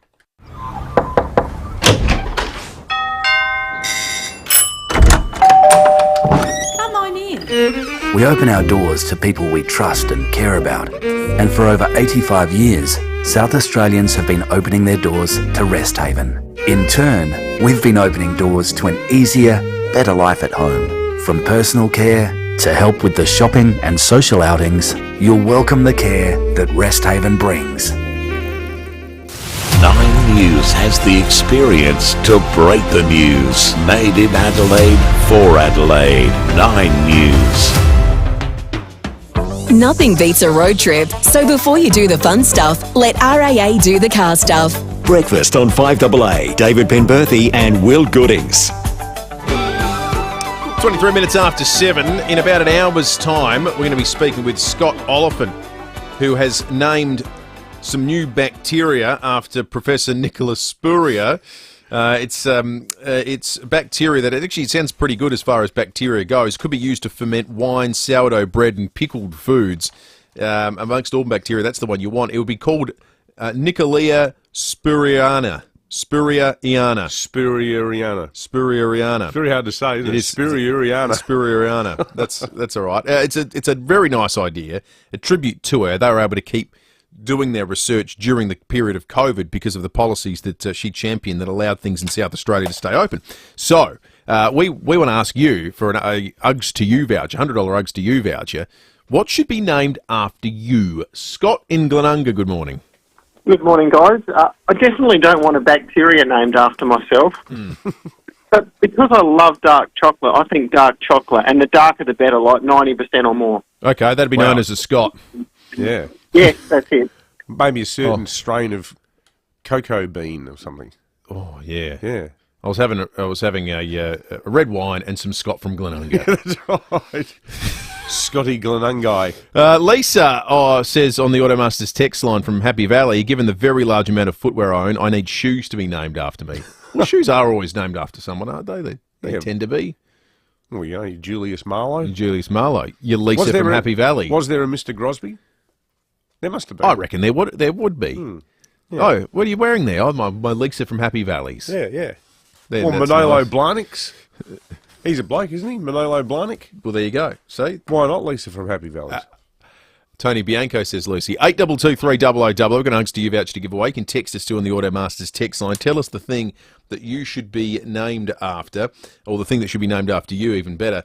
Let's, before we get to some more calls, reflect on the sports show last night. They jumped into this debate about the tribunal and whether Jared Berry should be cleared to play in the prelim final. Timmy G and Rowie, thanks to North Point. They're overstocked with late model used cars ready for immediate delivery. It is the North Point way. The big story from that, Lions gun Jared Berry's facing the tribunal. That's tomorrow night, Timmy. It's over, well, they call it unreasonable contact to the eye region. We call it eye gouging back in our day. Intentional high contact, low impact. They're going to try and get that down. So there's Oliver with his elbow fair into the throat of his opponent. Yep. The opponent's flapping his arms around, accidentally goes over the eye region. You just got to get a fine for that. And I'll tell you what, Jeremy Cameron did exactly that, but worse, on little Pickett. And got a $1,000 fine. He'll be fined. Please tell me he'll be fined. How they could even think that was beyond me. It was hardly anything. It's not a proper eye gouge. Honest to God, I saw Harms last week clean up Lloyd, didn't look at the football, ran full pelt at him, put 2 forearms into his head and gets a fine. And this, it would not have taken an eyelash out. No. Fair dinkum. If they get it from intentional down to reckless, he'll be fine. He'll get a fine and then he will play. He has to. The more I think about it, the more I think that's exactly what will happen. I think it'll be easy to prove that with the forearm on his throat, his vision obscured. He was grappling for anything he could just to try and to get Clayton Oliver off of him. He seems like a really nice bloke. Like, I like the post-match interview afterwards where he was talking about, it's just like 2 country blokes out there having a bit of a tussle. And it'd be sad if he got rubbed out, because he played one of the great halves of football last week. Like, that was astonishing. Oh, him in the second half. It was amazing. And I haven't got your football mind, but I was watching that game, and I said to Kate, who's this bloke? This is just astonishing. I think he had 22 touches in the second half. You know what I liked about that too? Chris Fagan did a halftime interview, the Brisbane coach, where he came on and said, next second half, we are getting beaten in the middle, we're going to try some things. Jared Berry's going to go in and see if he can give us a lift. Well, he gave him a bit more than a lift. But I actually also liked, sometimes AFL coaches act as though they've got the nuclear codes. And you know what? The super secret move of Jared Berry to the middle, if you say it 1 second before you go to the centre bounce, you're not really giving the opposition a whole heap of prep time. And I don't know why they're so guarded. I really like that he said what, and then watching it unfold in the second half, he went, no, this was a plan. They designed this to happen, and this guy's won them the game, and that move won them the game. I liked everything about it. 27 after 7, that more of that conversation tonight on the Sports Show when that verdict ultimately gets handed down. North Point overstocked with late model used cars ready for immediate delivery. It is the North Point way. What should be named after you? You can win yourself an Uggs to You voucher by answering us that question.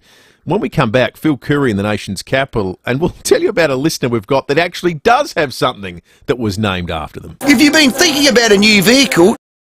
Well, David, we've been cruising around in the electric car thanks to the RAA and learning about this brand new technology. It's been a lot of fun, and now we're going to catch up with Mark Borlase from the RAA to hear about all of the benefits and savings from driving an electric vehicle. My picture of having an electric vehicle was you plug it into home overnight and then you're good to go for the trips you need that day. You were saying this one's 30 minutes and a lot of other cars, it takes a lot less time to charge. Yeah, so 30 minutes is on the big fast chargers that are out there. If you look at Adelaide, the average commute in Adelaide is about 24 k's a day. Overnight, you'll get 2-3 times that. If you want, you could actually just leave it on charge over the weekend, and that'll do your whole week easily. And as you say, it's got a 450k range. It's starting to feel and look and do what a normal car does, and that's when people start to love them.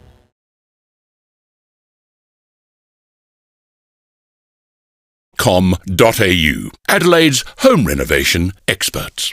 Get in here. It's Sheeds. We don't have the time to mess around. We can't afford any more downtime, and we need a result. It's about trust, and for hydraulic hose repairs, Ryco 24/7 are the ones. They'll get to you wherever you are. Their vans are on the road with fully qualified repairers, and they are supported by that other great South Australian team, BL Shipway, who I've known for over 30 years. Call Ryco 24/7 on 133247 or visit ryco247.com.au. G'day, it's Mark Bickley. For most business PC brands, a 4-hour service guarantee means they'll call you back in 4 hours. But at Leader Computers, a 4-hour service guarantee on Leader's business range means they'll come to your worksite and have you back in business inside 4 hours.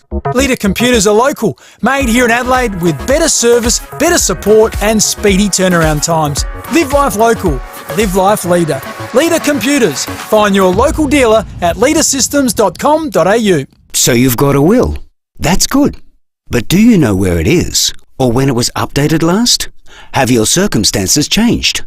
An old or poorly thought out will can leave problems for your family and those you love. and it can be expensive to sort out. Don't let that be your legacy. From the simplest to the most complex wills and estate plans, you can trust Donlan Lawyers to help carry out your wishes. Wills and estate planning? Visit donlanlawyers.com. Hello, Frank Walker from National Tiles. National Tiles is the only tile company in Australia to offer a lifetime guarantee on all our tiles. Yes, all National Tiles come with our exclusive lifetime guarantee.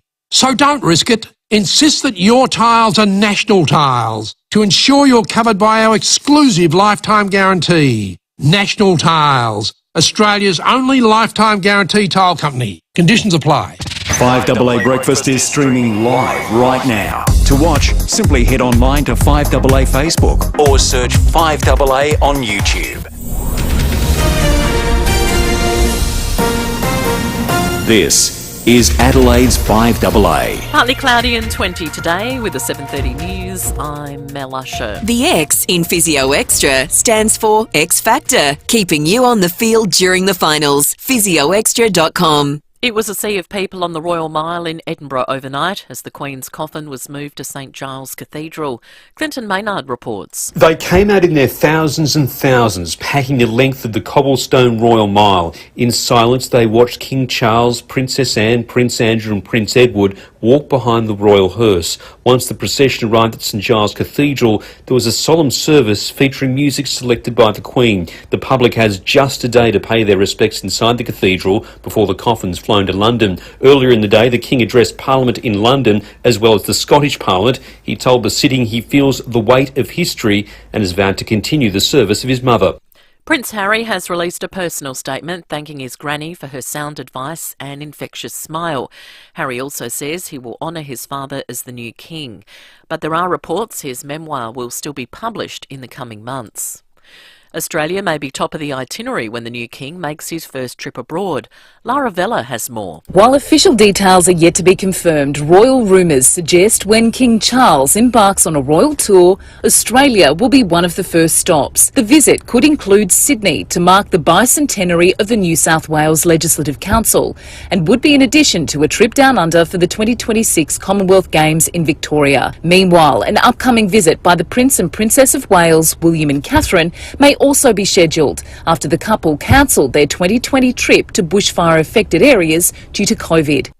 To other news, a service station at Woodville Park was robbed early this morning. Senior Constable Matt Brown says the offender was armed with a kitchen knife. He stole an amount of cash and cigarettes before leaving on foot and last seen running north on David Terrace. He was wearing a faded black hooded jumper and black Puma tracksuit pants, white Adidas sneakers, black and white gardening gloves, black sunglasses and a surgical mask. So patrols with the assistance of dog patrols searched the area, but unfortunately the suspect wasn't located. Police are investigating two break-ins in the northeastern suburbs early this morning, a supermarket on Montague Road at Modbury and a bike shop on Northeast Road at Valley View.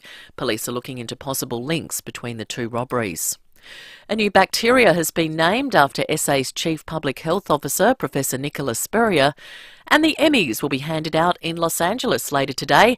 Sarah Snook from SA, Murray Bartlett and Tony Collette will be flying the Aussie flag. Now turning to 5AA Sport. 10-year warranty and 10-year capped price servicing at Agostino Mitsubishi, Nailsworth and Elizabeth. It's over to Tom Wren. Thank you, Mel. Let's start with footy. Adelaide Sandford players are set to have exit meetings today. The AFL side finished several weeks ago, but some players on the Crows list have had their meetings put on hold as they still hadn't completed their seasons. Meantime, Collingwood has transformed its training venue to replicate the dimensions of the SCG to prepare for Saturday's prelim final against Sydney. The Magpies had their 11-game winning streak snapped by the Swans at the SCG a month ago, and coach Craig McRae has told AFL 360 they're determined to learn from their mistakes. I just thought I coached really poorly. I believe in setting the players up for certain things and to hopefully make them successful in what we're doing. I felt that I failed in that, so I told the players today that we would be better prepared for things like the shape of the ground, so that we can train on and be prepared for that. Still on footy, Brisbane's Jarrod Berry heads to the tribunal tonight in the hope of being freed to play in Friday night's prelim final against the Cats. The Lions are challenging Berry's one-match ban for making contact to Clayton Oliver's face. And Melbourne ruckman Max Gawn says he's yet to hear if Docker's trade target Luke Jackson is leaving, but he wouldn't hold it against him if he did leave the Demons. He hasn't told me yet, so right now he's a Melbourne player and I'm presuming he's here. Look, I'm still hopeful and there's still a chance we can be a ruck combo for the next few years, but that's the way the footy is at the moment of free agency and the world we live in, and I wouldn't hold any grudges. An announcement on Jackson's future is imminent. And the Sydney Sixers have signed the world's #1 ranked T20 bowler, English spinner Sophie Eccleston, for the upcoming Women's Big Bash season.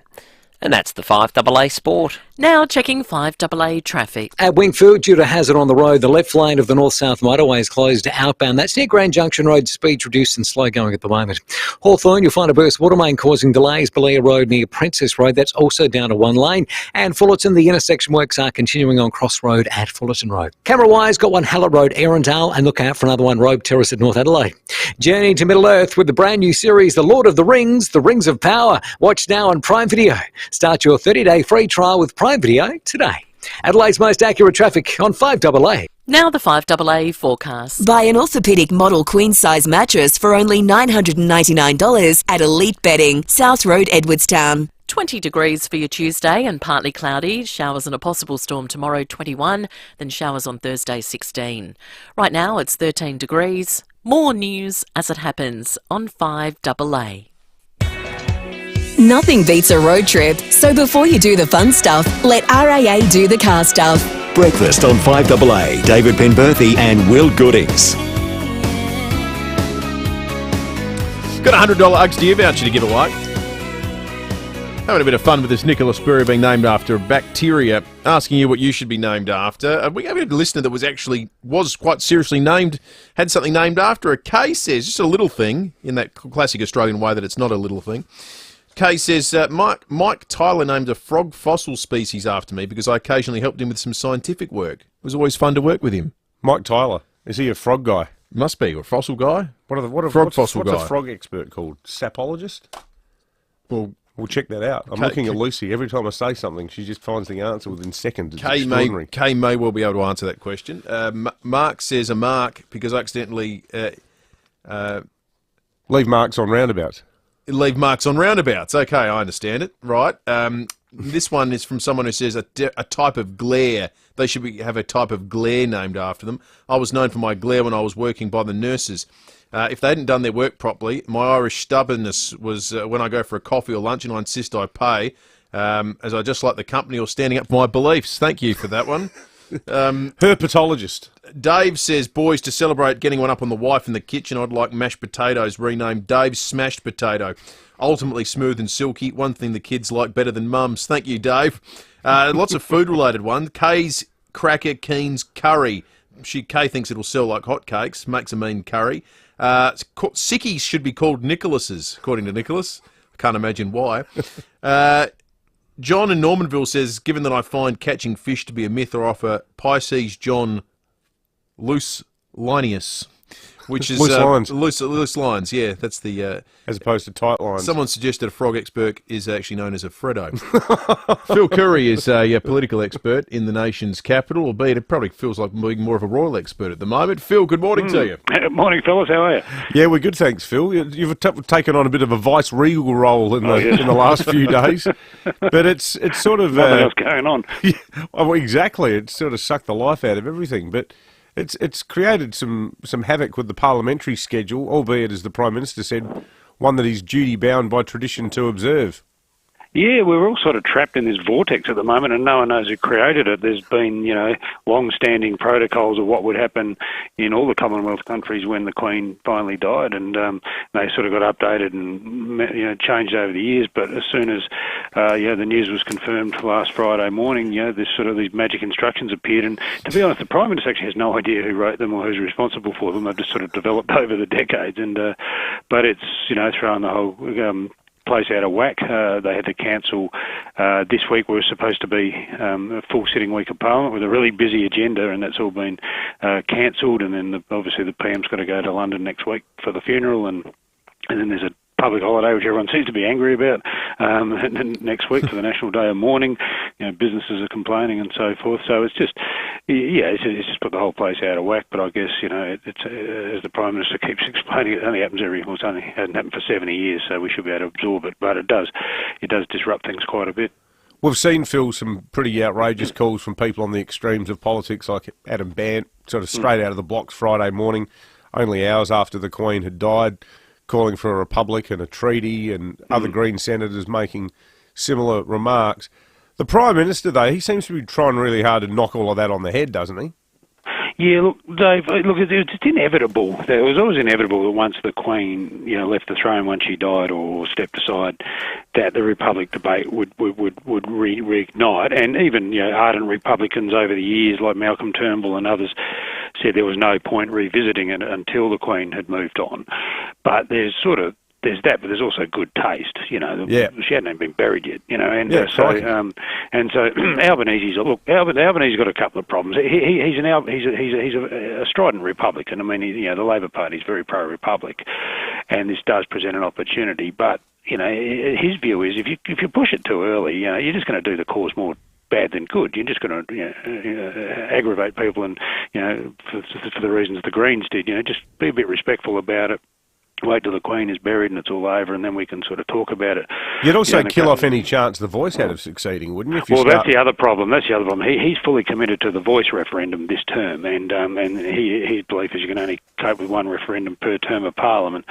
So there's no capacity to even have a Republic referendum before the next federal election anyway. So he was quite strident yesterday, saying, look, in terms of what's the most important, in my head, it's about constitutional recognition of the first Australians who've been here over 60,000 years. The Republic's going to have to wait. So they're the two sort of reasons he's pushing back on it. But the first one is, first and foremost, it's just good taste and respect for the Queen, not to start, as I said before, she's even buried, to start talking about what's next. But it was interesting this morning, Andrew Lee, who's the sort of junior minister for something Treasury, basically didn't give a guarantee that we're going to replace the Queen on the $5 note with the new King. Oh. Right. So because like the King Charles, he'll be on the back of all our coins. So they're going to start minting new coins with him on the back. And don't worry, you can still use your old coins; they still work, even if they've got the Queen on the back. They won't be. They'll still be legal tender whilst in circulation. But you might remember years ago when Joe Hockey came up with a good idea. He was the junior treasurer minister, and he decided unilaterally he was going to dump the Queen off the $5 note, and the Sunday tabloids splashed with "off with her head." And I don't think it got to breakfast. And John Howard rang Hockey and said, "No, you don't." Well, we said on the show last week that we should leave her on the $5 note as an act of respect. Maybe, but there's a lot of worthy Australians too. But it is, you could earn a Guernsey on the $5 note. Put Warnie on there. Phil, are the coins bound by some sort of convention where the notes aren't? Why are the two different? Yeah, they are. They're a bit different. And the Queen's actually been on the back of every coin since decimal currency in 1966. Yeah. She's there's been 15 billion coins minted with the Queen's head on the back. So they were replaced by Charles. But no, the notes are much more discretionary. You can put whoever you like on the notes, and we have changed over the years. We've changed who's on the notes. I think Caroline Chisholm, she got punted. Yeah. So there's a lot of worthy Australians, and I think it's a legitimate exercise. The Queen, bless her, she's gone, but maybe it's time to recognise one of our own. But I think it is a bit of a harbinger in terms of the sort of broader debate we're probably going to have in coming months about all this. I reckon. I think if you did a poll of most Australians at the moment, they say no, leave her there as an act of respect and to remember. Yeah, her. maybe, but move with the times. The Warnie idea's got legs, though, mate. Well, you reckon we could get it up? Warnie on one side, Steve Irwin on the other. Why not? The Sheikah tweak. That's right. A different kind. See, fellas. The one that went the other way. Phil Curry from the Australian Financial Review. Can you have Warnie on the? Oh, why not? Is there a precedent for a sports star to be on a note? I don't think there is. Can't think of any. We've had explorers. Unless you call aviation a sport. Not really. I think it's sort of there was the greatest race. Exploration and ingenuity Mawson wasn't really an athlete, was he? No, I wouldn't say that. A feat of endurance, but that was more about the equipment. Tyson in Clarence Gardens has called in. Morning, Tyson. Morning, boys.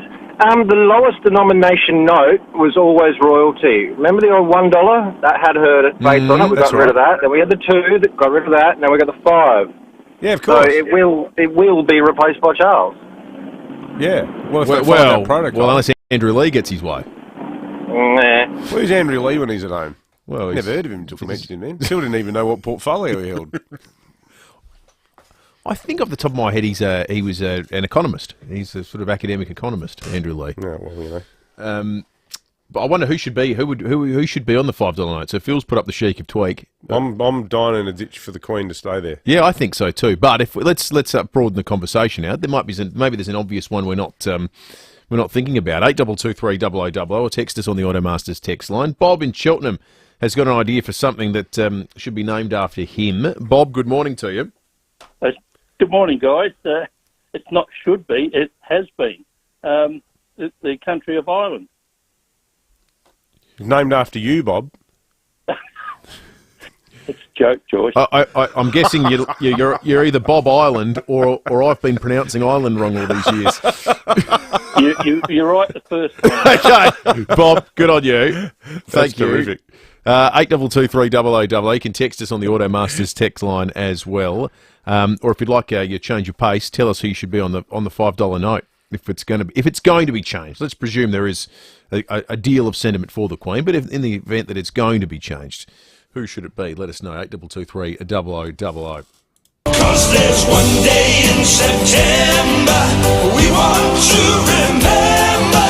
There isn't any doubting we'll be in there shouting. All right, we've got a clue for you. Clue number 7 today. Can I read it?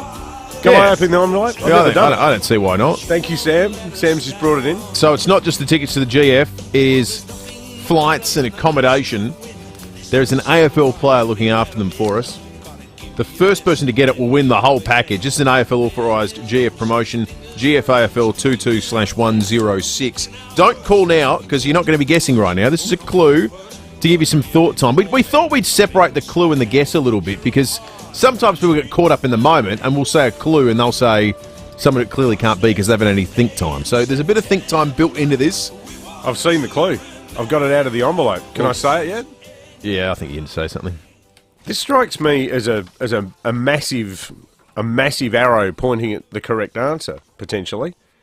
It certainly narrows it down. Clue number 7 is the 2004 AFL Grand Final. Everyone remembers that one. 2004. Particularly the people down Alberton Way. 2004 Grand Final. 2004 There's no AFL more information than that. Grand Final. No, but it's pretty significant, isn't it? Yeah, I would have thought. 2004 Grand Final. Okay. Factor that into your thinking and stay listening because there's a chance to win the Grand Final tickets in the next hour on the program. It'll be up after 8 o'clock, your chance at having a crack. Big clue this morning. Clue number 7. That Don, was exciting reading it out. You feel good about that? I liked it. Don is on the line. Morning to you, Don. Good morning. How are you, boys? We're good, thanks, Don. I have a food named after me, in actual fact. Don is good? That's it. You got it right. You are the Don from Don's Small Goods, are you? That's it. That's excellent. Hey, I think we've got a winner so far for just thinking outside the square. Bill in Glenelg has suggested that what Australia actually needs is a $99 note with Sir Donald Bradman on it. Oh. Why don't we have one? That's such a good idea. A $99 note. I mean, it would be the cashier's nightmare, wouldn't it? Yeah, it'd be kind of hard to tally them all up. Not knowing my 99 times tables. You pay $150 for something and then you give someone $198. That's right. Infuriating. You get $48. But I don't know. I think there's something in that. I like PJ Millswood saying surely it's Michelle Pfeiffer for the $5 note. Michelle Pfeiffer. It's been known as the Michelle Pfeiffer for many, many years. What has been? The $5 note. Michelle Pfeiffer? Yeah. As in the actress? Yep. I've never heard that term before. A Pfeiffer. A Pfeiffer? A fiver? Yeah. Yeah. A Pfeiffer. What, people call it a Pfeiffer? Yeah. Yeah. After Michelle Pfeiffer. No, I got to get out more. I didn't know that. 8223 is the number if you've got an idea. A coin expert, Lucy says, is a numismatist. Numismatist. Numismatist. That's how I Did we pronounce ask for that, Luce, or are you just now flipping out the names of random experts? Okay, good. Roger says, I understand the caller earlier is correct in that Commonwealth countries, the protocol is the monarch appears on the lowest denomination banknote. Well, someone needs to tell Andrew Lee, because this might be a fool's errand. You know, there was another weird thing I heard. Hang on, I'm just going to check this to get it right. I think I've still got a FIVEAA in my wallet. I do. So the Queen is looking left on the $5 note, holding it up there for the benefit of our many excellent viewers on the RAA live stream. For some reason, it's been decreed that now that Charles is king, he's going to be looking right. They always alternate it. That's why. Why do they alternate it? So I guess so. To the moment you look at it, you notice it's something totally different. Coins as well. So he'll be looking the other way on the coins. Yeah, right. One goes this way, one goes this way, one goes that way. Time to check traffic, and we'll be giving it over to John Blake in just a moment. Thanks, Will. At Wingfield, due to a hazard on the road, the left lane of the north-south motorway is closed outbound. That's near Grange Junction Road, speed reduced and slow going at the moment. Hawthorn, we've got a burst water main causing delays. Blair Road near Princess Road, that's down to one lane both directions. That'll get slow throughout the morning. And intersection works at Fulton are continuing, Cross Road and Fullerton Road. Look out for a camera too, Cross Road at Middlebank. Ultra Tune has won the CanStar Car Servicing Award for Customer Satisfaction and Value for Money for the 4th year running. Call or search Australia's #1 Ultra Tune today. Adelaide's most accurate traffic on 5AA. Keep on moving on, keep on moving on. Go, go, get you some. Keep on moving on. You're watching the 5AA live stream, thanks to RAA. We'll show you how to zero out your energy bills with NRG solar panels and battery storage. So get in touch with NRG Solar today and start saving. Visit nrgsolar.com.au. Speak with One Solution and they'll tell you cybercrime is not a big business problem, a government problem, or a small enterprise problem. It's everyone's problem. Ransomware, malware, and adware remain the #1 threat. One call to One Solution will put your business in a safe place. It's the smartest, most cost-effective business decision you'll ever make. Get in touch with One Solution, winner of the National Telstra Customer Experience Award. onesolution.net.au.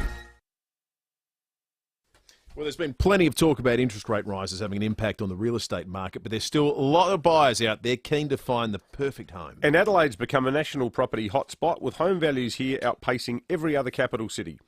We all know our friends at Toop and Toop work across all suburbs. We can tell you right now they're working with 5,212 buyers in Medindie, 5,481 in Dulwich, and 5,959 in Unley. And these people are all searching for the perfect property in these specific locations. So if you're thinking of selling and would like to know how many buyers Toop and Toop are working with in your suburb, just check out their website, toop.com.au. Need a forklift? Don't just get a forklift, get a Toyota forklift. Toyota is the world's #1 forklift brand, with a great range of pallet jacks, walkie stackers and reach forklifts, right up to their leading Toyota counterbalance forklifts. Legendary reliability and safety with cleaner, greener electric options, Toyota can tailor the right forklift solution for you. It's all part of the Toyota Forklift Advantage. For more, visit toyotamaterialhandling.com.au. Get a Toyota forklift. Gliderol has manufactured and installed garage doors in SA since 1974, and their commitment to quality is as strong as ever. So if it's time for a new look for your house or time to upgrade, why not now?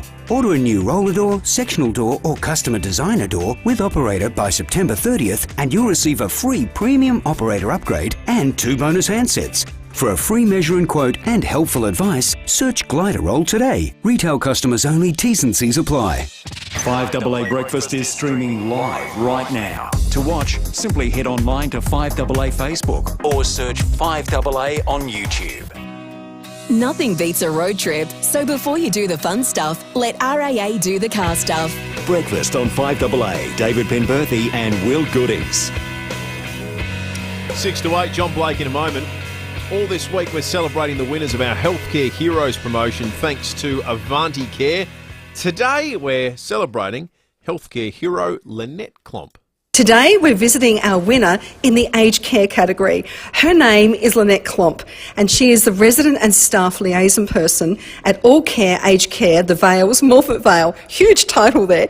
Lynette, congratulations. You're just an outstanding winner. How did you feel when you found out that you were one of our healthcare heroes this week? Actually, I was so surprised and shocked, and then I thought about it and I thought, I was very proud because I love the work I'm doing. Now, Lynette, we talked about this before. You don't mind me telling our listeners that you are 81 years old and you work 3 days a week. What is that keeps you coming back here? It's the residents. I love speaking to them and they appreciate being able to talk, and you'd be surprised what they come out with once they start and they go through the whole life and they just sit there and listen, and I love it.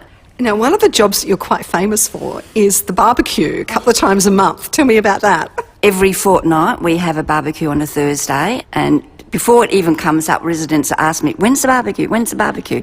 And you would be surprised how much they eat. They come back and they come back, and it's wonderful. And it's a good community thing. They mix with the other residents that they don't always see in their area. Lynette, congratulations. I have found it absolutely inspiring meeting you today. You're really incredible, not just for working in the aged care sector and what you do, but still working at the age of 81. It's quite remarkable. So we have a lovely cheque to present to you, thanks to Avanti Care, a cheque for $1,000, and we hope that you use that in a way that you see fit. Thank you so much. Yes, I'm still enjoying it, and I still love working with the older people. I really do. Congratulations from FIVEAA and Avanti Care. Yeah, well done, Lynette. Absolutely. Lovely work. Good on you, Jane. All right, let's give it over to John Blake, thanks to Aussie Fast Transport Solutions, interstate freight distribution, warehousing and local Adelaide couriers. Call Aussie Fast on 13 13 64.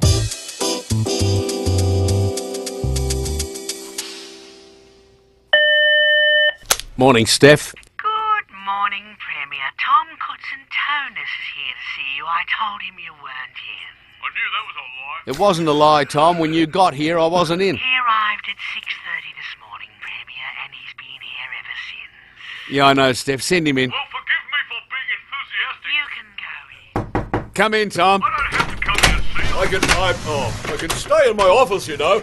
Hello, Premier Peter. G'day, Tom. Boy, oh boy, the PM took us by surprise with that public holiday.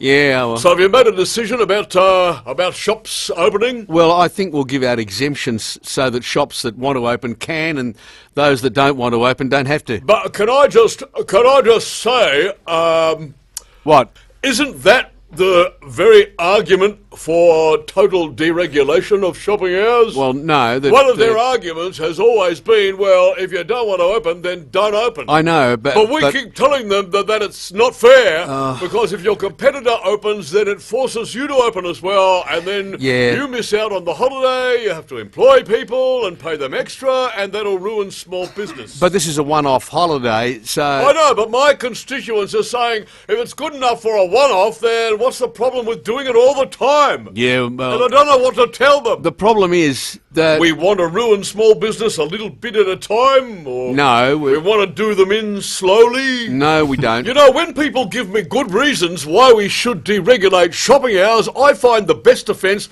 is to just shut them down. Stay in your office next time. A lot of people are saying that deregulation of shopping hours is inevitable. Yeah, thanks, Tom. Goodbye. Yeah, just like that.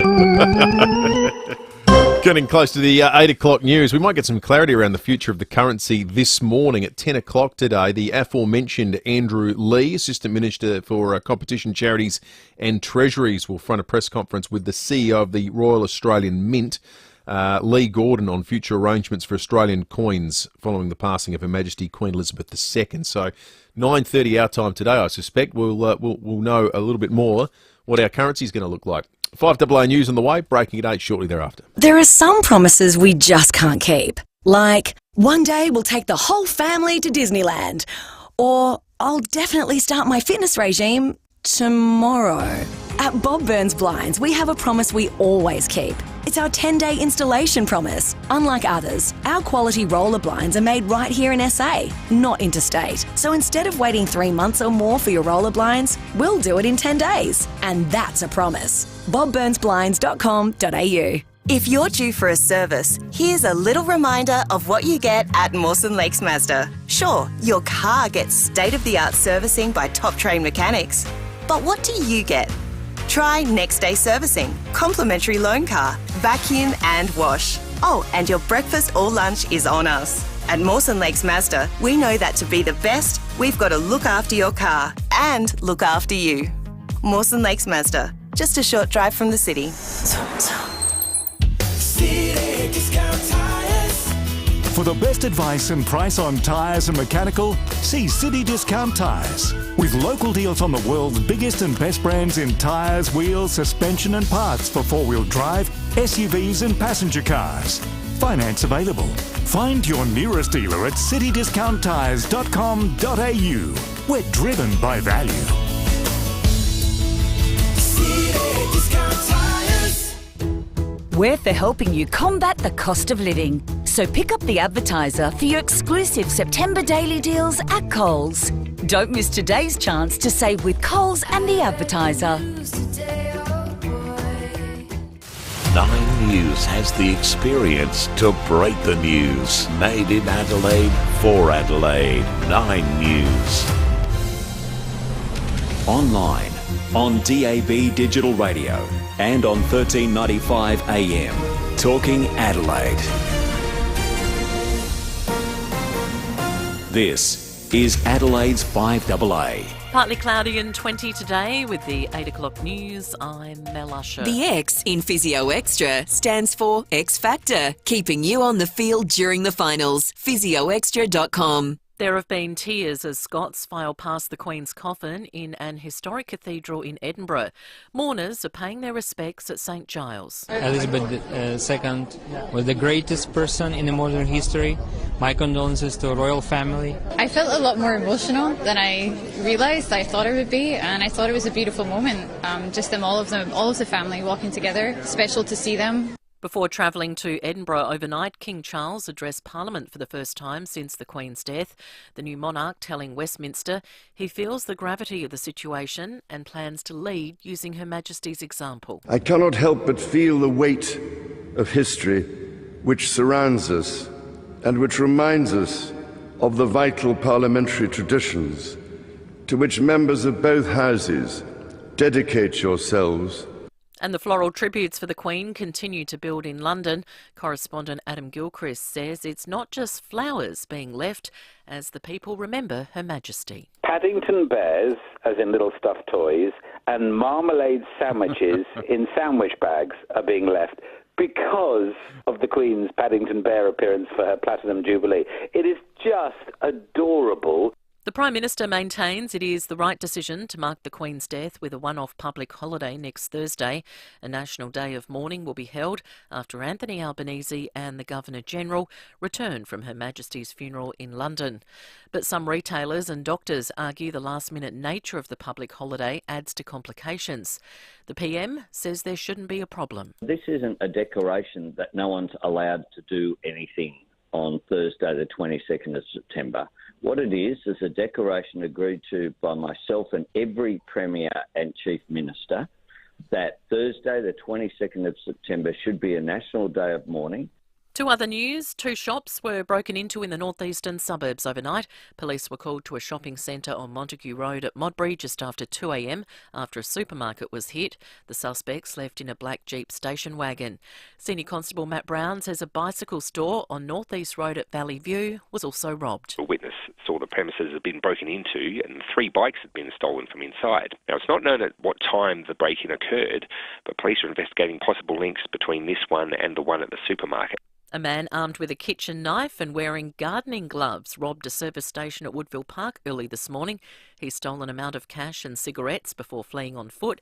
He was last seen running north on David Terrace. A new bacteria has been named after SA's Chief Public Health Officer, Professor Nicola Spurrier. Michaela Kamarek reports. Scientists often name new discoveries after celebrities such as the Beyonce horsefly, the Steve Irwin snail or the David Bowie huntsman spider. So when University of Adelaide researchers discovered a new type of lactic acid bacteria, they wanted to pay homage to the work of our Chief Public Health Officer, Professor Nicola Spurrier, by naming it after her. The bacteria was discovered when researchers were analysing microorganisms on stingless bees, and it can potentially be used in the fermentation of wine, sourdough bread and pickled foods. Professor FIVEAA says she's extremely honoured to have a new bacteria named after her and says her late father, who was a clinical microbiologist, would have been very proud. And the Logies is calling a new network home. TV's Night of Nights has moved to 7 for the next 5 years. Now turning to 5AA Sport. New Mitsubishi Triton with 10-year warranty, 10-year capped price servicing at Agostino Mitsubishi, Nailsworth and Elizabeth. Here's Tom Wren. Thank you, Mel. We'll start with football. Collingwood has transformed its training venue to replicate the dimensions of the SCG to help prepare for Saturday's preliminary final against Sydney. The Magpies had their 11-game winning streak snapped by the Swans at the SCG a month ago. In the other prelim final, Geelong host Brisbane on Friday night after a week off and will start as heavy favourites. Cats coach Chris Scott has told AFL 360 pressure is at an all-time high as they fight for a grand final spot. Projecting forward to what's possible for the next week if it goes well, or the feeling of it's abject depression really, if it doesn't work out. Yeah, it just means the stakes are high and just harder to stay in the moment. I think that's the best way to describe it. Brisbane midfielder Jared Berry will be hoping to overturn a one-match suspension for making unreasonable and unnecessary contact with Melbourne midfielder Clayton Oliver. And Port's Hannah Ewings has been nominated for the Rising Star Award in the AFLW. She collected a team-high 21 disposals, including 18 kicks in Sunday's draw against Carlton. Briefly elsewhere, Socceroo Tom Rogic has signed a one-year deal to join Championship side West Brom. Meantime, former Chelsea striker Diego Costa has joined English Premier League side Wolverhampton on a free transfer until the end of the season. Formula One driver Alex Albon has had to be treated in intensive care for respiratory failure following surgery for appendicitis over the weekend. And England has won the Test series against South Africa 2-1 after claiming the third and final test by 9 wickets at the Oval. Starting the final day at none for 97, England only needed a further 5.3 overs to hit the remaining 33 runs required. And that's the 5AA Sport. Now checking 5AA traffic. At Wingfield, due to a hazard on the road, the left lane of the north-south motorway is closed outbound. That's near Grand Junction Road. Speeds reduced and slow going at the moment. At Hawthorn, burst Watermain causing delays. Belair Road near Princess Road. That's down a one lane both directions. That'll get pretty slow throughout the morning. And those intersection works at Fullerton are continuing. Cross Road at Fullerton Road. Camera-wise, got one Cooper Place Beaumont, and look out for another one Doothie Street at Unley. Want a delicious meal or snack? Head to Guzmani Gomez for their nacho fries, just $9.90. Yes, nacho fries just $9.90 at GYG for a limited time only. Adelaide's most accurate traffic on 5AA. Now the 5AA weather. Buy an orthopedic model queen-size mattress for only $999 at Elite Bedding, South Road, Edwardstown. Partly cloudy, 20 today. Showers and a possible storm tomorrow, 21. Showers on Thursday, 16. Right now, it's 13 degrees. More news as it happens on 5AA. Nothing beats a road trip, so before you do the fun stuff, let RAA do the car stuff. Breakfast on 5AA. David Penberthy and Will Goodings. 7 after 8, breaking 8 coming up in a moment. Behind closed doors after 8:30. Also, your chance to win tickets to the AFL Grand Final. Clue 7 was revealed about 15, 20 minutes ago. It was a big one. Big chance to win this morning on 5AA Breakfast, your way to the AFL Grand Final. We'll also speak to the man who deigned to name some bacteria after Professor Nicholas Spurrier.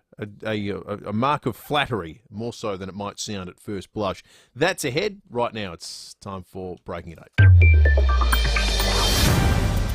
Well, today's Breaking at 8 is both frivolous and fun. You will remember a couple of months ago we caught up with a good mate, Luke Layson from Goodwood Quality Meats. Now, this was before Luke and a bunch of young Aussie butchers headed off to compete, to represent their nation at the World Butcher Championships. These were held in Sacramento, California last week, where 12 countries slugged it out. The best butchers in the world going head-to-head in what is essentially the Meat Olympics. Well, the good news is we can reveal here exclusively this morning that Australia medalled. They won silver. They beat 10 other nations, pipped by the damn Germans. But having said that, winning silver against the absolute best in the business is no mean feat, and we've got Luke on the line now. Hey, Luke, congratulations, mate. This, in all seriousness, this is a huge feather in your cap because in the world of meat, the competition doesn't get any bigger than this. Yeah, thank you very much. Yeah, it was a good time over there, and coming over second. You know, we just want to get on that podium and to come second. And you didn't mention it there, but we did just beat the Kiwis. They came third, so that makes it even all the more excellent. sweeter. What was I remember when you were in previously, Luke, you talked about the different disciplines that they sort of test you in. What was the one that ultimately decided it? I haven't got the scoring sheets back as of yet, right. but I think it just shows kind of the standard of Australian butchering. Like we only had 5 months to prepare for this competition, where other teams have had 2 to 4 years. So I think it just shows that our habits here in Australia and our cleanliness and safety is second to none. So what was the actual process, Luke? What were you sort of judged on doing? So we had side of beef, side of pork, a whole lamb, and 5 chickens, and we had to break that down from start to finish, break down the carcasses and really turn them into some amazing value-added products that you probably haven't seen in your butcher shops at the moment, but they're the ones that are really innovative and that you probably see in the coming years. So with all that work, how long did they give you to do it? So we had 3.5 hours to knock out that type of work, and I can tell you by the end of it, I was absolutely buggered. I was meant to go to all these after parties, and I just went to bed. You're just saying that in case Dave the boss is listening, or? Yeah, he might be listening. Yeah, I was going to say I reckon I worked harder in that 3.5 hours than I do it a week at work, but I think he might be listening, so I won't say that. Hey, Luke, is everyone sort of doing the same stuff in the same way, or some countries got some pretty sort of far out approaches to butchering? Well, I think Australia and probably New Zealand and Ireland, we butcher mainly the same. Like we're quite innovative with the products that we do, and we like to add a lot of different flavours and a lot of different cuts. But there are some butchers out there that do just hone into the straight cuts. The chops and steaks. And I think now that they've seen all the other countries do these amazing products, they'll lift and they'll be better for the next competition. Are there some countries that have a completely different approach, Luke? Like, Brazil or, I don't know, any of the Middle Eastern countries where they cut meat in a different way? I think there's always different ways to cut down the carcass. The Brazilians like their, typically their cuts that are going to take a lot longer to cook, their barbecue and stuff like that. The Germans actually, they took over a bowl cutter, which is essentially a big food processor, which cuts your meat up and basically would make it into a paste like we have Fritz here. So that was something that they showed over there, and it's really unique to German butchering, and I guess here in South Australia we have influenced by that German butchering as well. So did you get to kick on after the awards? You went to Las Vegas, didn't you? Yeah, I spent a couple of nights in Vegas and went over and saw Shania Twain. Oh, really? Resident. Yeah. I thought it was out of the man. I feel like a woman. Well, it was a bit of an older crowd, but they definitely knew how to party. Well, mate, you've done your nation proud. Silver medalists at the World Meat Championships there in Sacramento, California. Congratulations, mate. We should also say too, when you came on the show. From memory, it was Naomi Will from Naomi Will Real Estate who jumped on board and chipped in $1,500 or something like that. And, she lives to give, that lady. But a lot of people got behind you. So great that you guys, through Goodwood Quality Meats, were there to fly the flag for your nation and to bring home the bacon as well.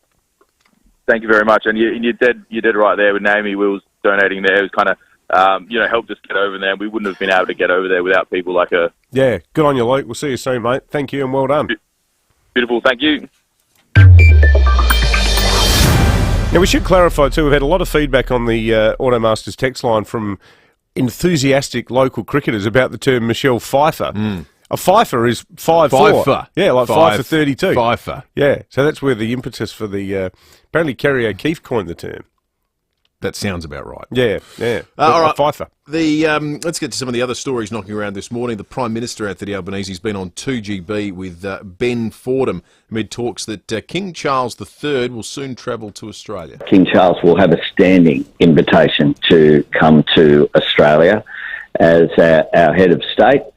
He, of course, is very familiar with Australians and he'd be very welcome here. So that sounds less like there's a plan in place than it does that we figure will eventually turn up. Doesn't feel like it's imminent based on that.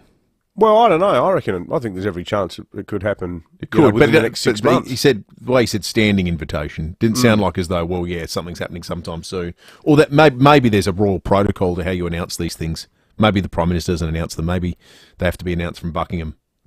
That could be what it is. It'll be a massive story when he comes. It'll be his 17th visit, and of course he was educated here too in Melbourne, Victoria.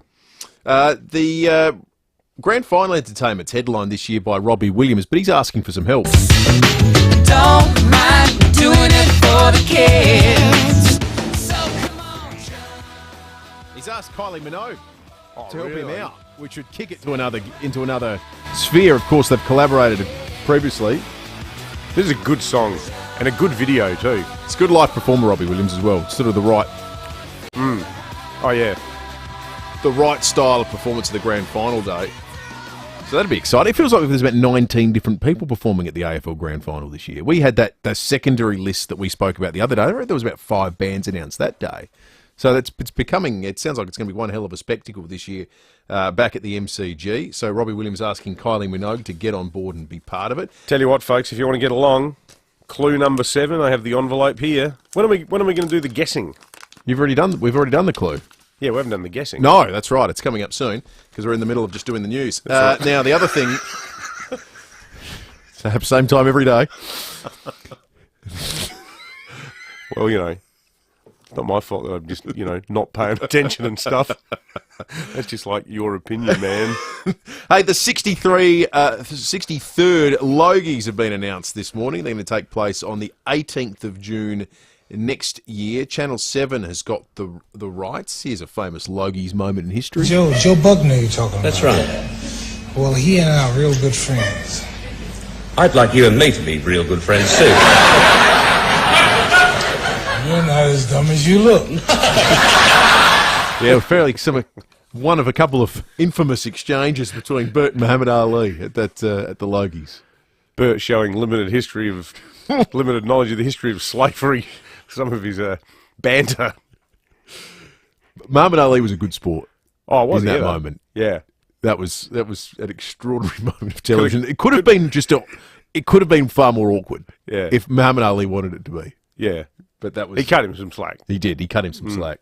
It's actually a multi-year agreement. They often share around the Logies and different sides do it, but 7 have secured the rights for a number of years going forward. 17 minutes after 8, it's time to check traffic. And when we come back, maybe we'll be doing a guess for that AFL Grand Final competition that I know you're very eager for. That's coming up. Thanks, Will. At Wingfield, due to a hazard on the road, the left lane of the north-south motorway is closed outbound. That's near Grand Junction Road. Speed's reduced and slow going at the moment. Hawthorn burst water main causing delays. FIVEAA Road near Princess Road. That's down to 1 lane in both directions. And Fullerton, those intersection works are continuing at Cross Road and Fullerton Road. Busy right now, South Road at Mile End. And keep an eye out for a camera, Doothie Street at Unley. Ultra Tuners won the CanStar Car Servicing Award for customer satisfaction and value for money for the 4th year running. Call or search Australia's #1 Ultra Tune today. Adelaide's most accurate traffic on 5AA. Tim Ginniver now joins Stephen Rowe every afternoon for the new look 5AA Sports Show. Former Crow defender, Kyle Hardigan. When you reflect back, and a lot of players think about their highlights of their career, would this be one of your highlights? Hasn't kicked a goal ever. Kyle Hardigan. Rowie and Timmy G. Is that the one and only? Yeah, I think it's got about 1,000 views on YouTube, and I think 998 of them me. So 4 p.m. weekdays on 5AA. The St John Christmas Home Lottery is back with South Australia's biggest grand prize ever. The $5 million grand prize includes a fully furnished, luxurious North Adelaide residence, a stunning beachfront holiday home overlooking the breathtaking Encounter Bay, plus $1 million cash. All tickets also go into the huge weekly draws where you could win cars, cash, holidays and more. Buy your tickets now at stjohnlottery.com.au. Licence number M14265. G'day, it's Eddie May from NRG Solar. Don't you hate it when things are out of your control, like electricity prices? They're skyrocketing, and if you've just received your winter power bill, you'll know exactly what I mean. With NRG Solar on your roof, combined with battery storage, you could zero out those power bills altogether. Visit nrgsolar.com.au today and take control of your power bills for good. That's nrgsolar.com.au or visit our interactive showroom at 406 South Road at Richmond. Now, if you're fitting out a workshop, your shed or rooms around the home with extra storage, and your garden I should throw in there too, forget the flat pack. Go Sharman Shelving all the way. Here's the thing we all love about Sharman Shelving. It's all done for you. It's not flat packed, so you're not going to sit there for hours trying to find the bit A and it goes into C and there's a squiggly line that says it's meant to go somewhere, but then part B isn't even there at all. You know, when you see, it's like there's a sort of inverse relationship. The longer the instructions to put something together, the greater the chance that it's garbage. Yes. Don't you reckon? Yeah. It's David's law. Yeah, absolutely. Well, you don't get instructions with Sharman Shelving because everything's impeccably made. They do it all for you.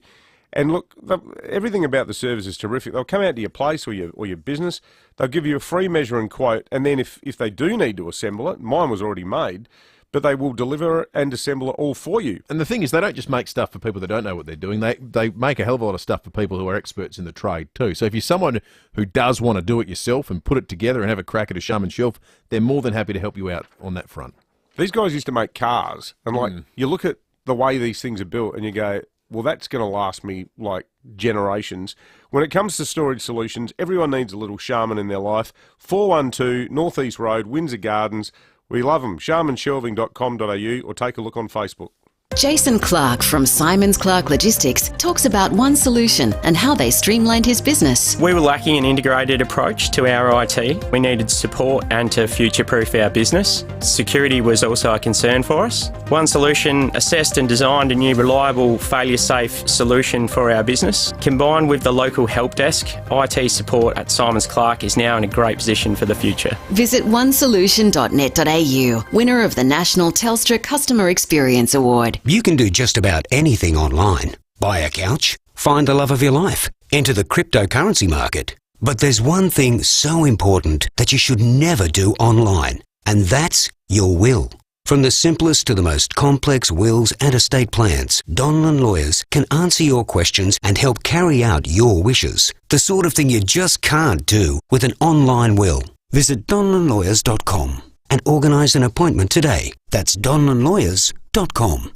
9 News has the experience to break the news. Made in Adelaide for Adelaide. 9 News.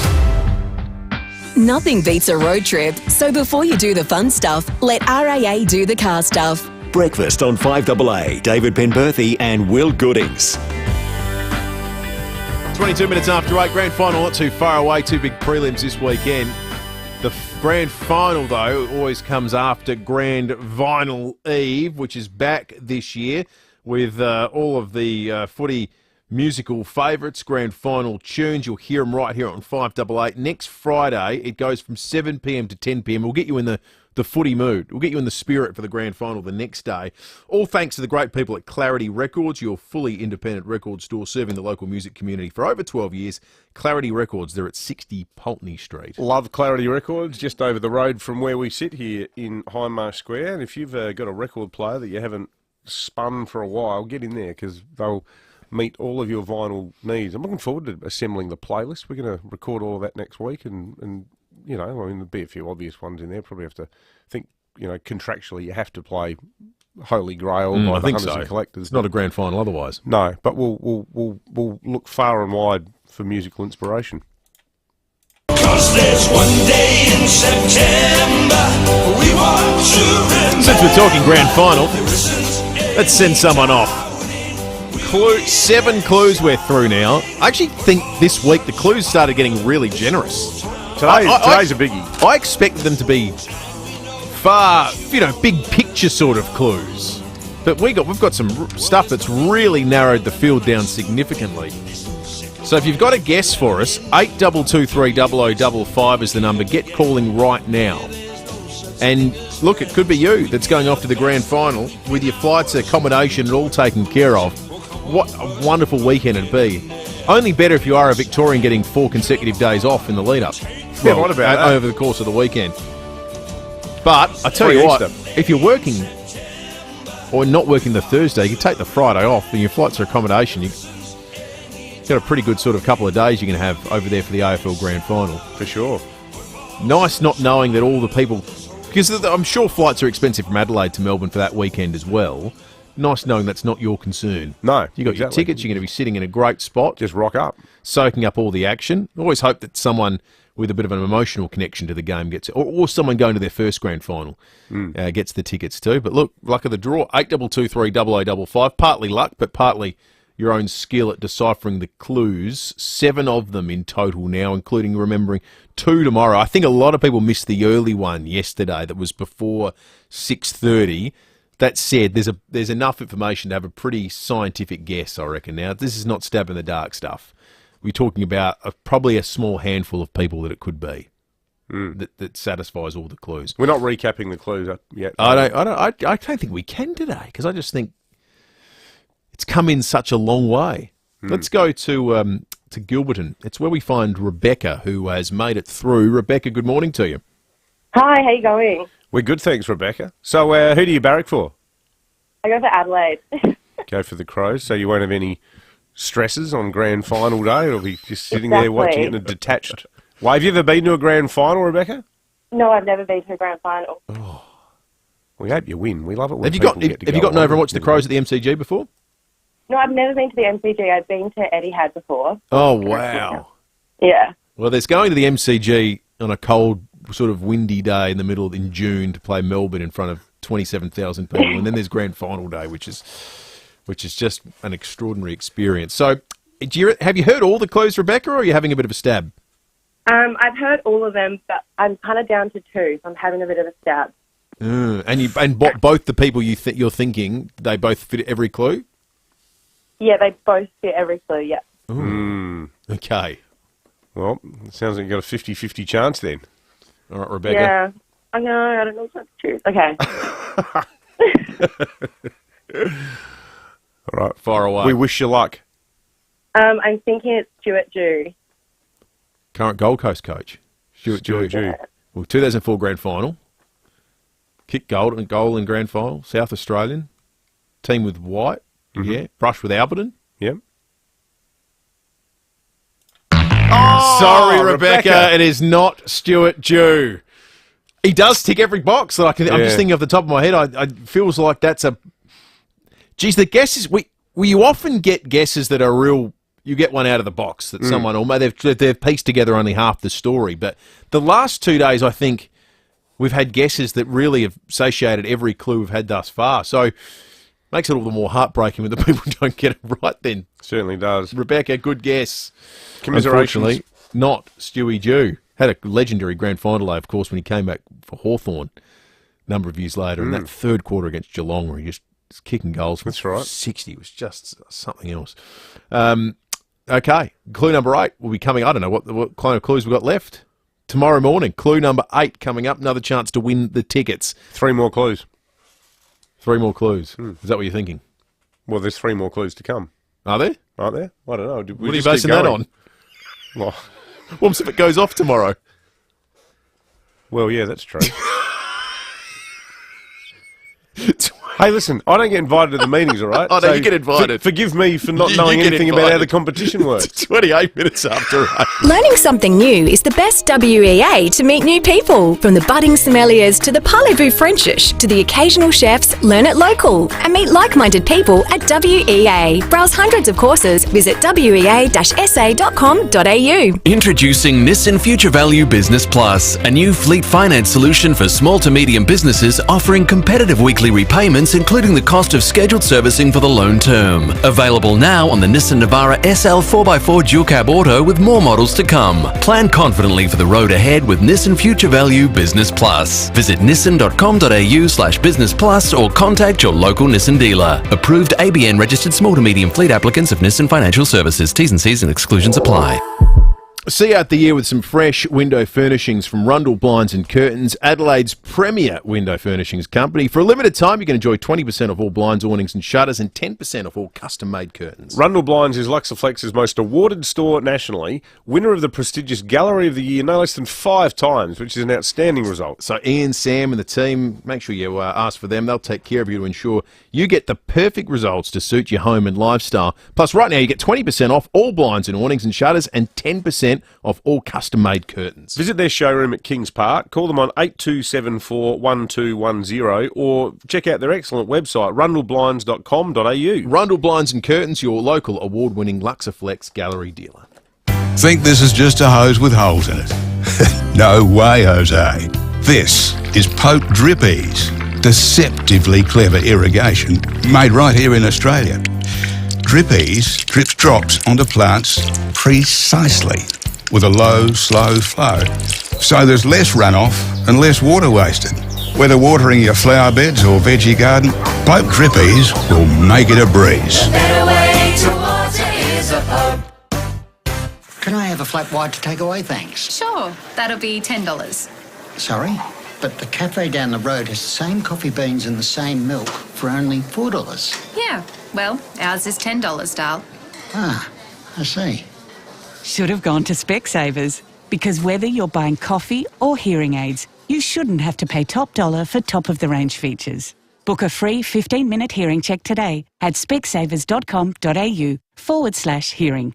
Conditions apply. Whether you're 18, 80 or 18 at heart, there's always something you can WEA. From French class to friendships, from beeswax to buddies. Learn about almost anything and connect with like-minded people at WEA. Visit wea-sa.com.au to browse the course guide today. 5AA Breakfast is streaming live right now. To watch, simply head online to 5AA Facebook or search 5AA on YouTube.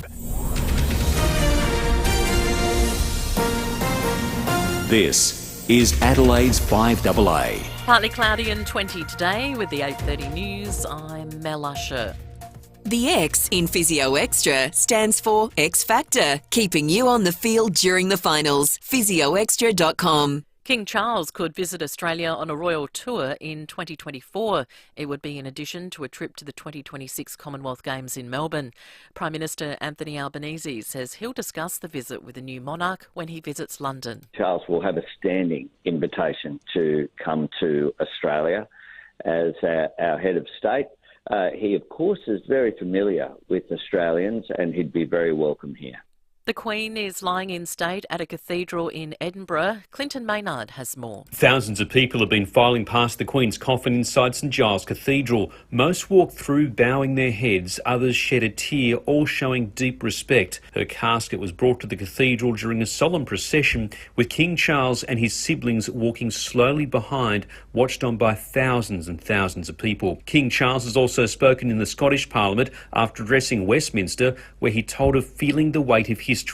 The coffin will be transported to London by air late Tuesday UK time, accompanied by Princess Anne. Staff have been threatened with a kitchen knife during a service station hold-up at Woodville Park. The outlet on David Terrace was targeted around 12:30 this morning. A man stole cash and cigarettes before running off. No one was hurt during the robbery. The hunt for the offender continues. We'll find out tonight if Adelaide City Council will extend their e-scooter trial for another year. The extension would allow for government reviews to take place and opportunities for expansion and regulations. Lord Mayor Sandy Verschoor says they're an extremely popular mode of transport. A lot of people, of course, love the e-scooters. We have about 2,500 trips every day in the city in North Adelaide. After introducing them to the city, which we put a permit around it, the e-scooter operators then expanded into Norwood, Payne and St Peters and Unley. Virgin Australia is coming for Qantas with a new points partnership with Maya. It's launching what it calls Switcheroo campaign, enabling members of rival frequent flyer programs to join its own Velocity program for a trial period. It'll also detail a new partnership with Maya, enabling Velocity members to spend their points on 200,000 products available online. And Elton John's last ever performance in the US will be streamed live on Disney+. The concert will take place at Dodger Stadium in Los Angeles on November 20. Now Now turning to 5AA Sport. 10-year warranty and 10-year capped price servicing at Agostino Mitsubishi, Nailsworth and Elizabeth. Now here's Tom Wren. Thank you, Mel. Geelong spearhead Jeremy Cameron believes his side could not be better placed to win the flag as the Cats prepare to host Brisbane in the first prelim final on Friday night. Collingwood takes on Sydney at the SCG on Saturday afternoon. Pies coach Craig McRae has told AFL 360 he considers preliminary finals to be the toughest games to win. There's higher stakes for all of it, and what's on the end of it, having been fortunate enough to get to the grand final, you know how special that is. So for those that haven't been in that chair, that you just want it so much, so you're willing to give more. I think it's one of the hardest games to win of the year. GWS youngster Tanner Bruin has settled on Geelong meantime as his preferred new home after weighing up interest from several Victorian clubs. The Cats are also in the mix for young Collingwood forward Ollie Henry. Socceroos playmaker Tom Rogic has joined English Championship club West Brom ahead of the World Cup in November. The midfielder hasn't played any football since leaving Scottish giant Celtic 3 months ago. Rogic says he's hoping to rediscover his best form with the Baggies. The World Cup is a massive stage, and everyone wants to be a part of it, and having played in one already, I'm really looking forward to another one, and hopefully I'll be able to contribute as much as I can here, and that'll all take care of itself. And the Wallabies admit they need to lift their game or risk being punished by the All Blacks.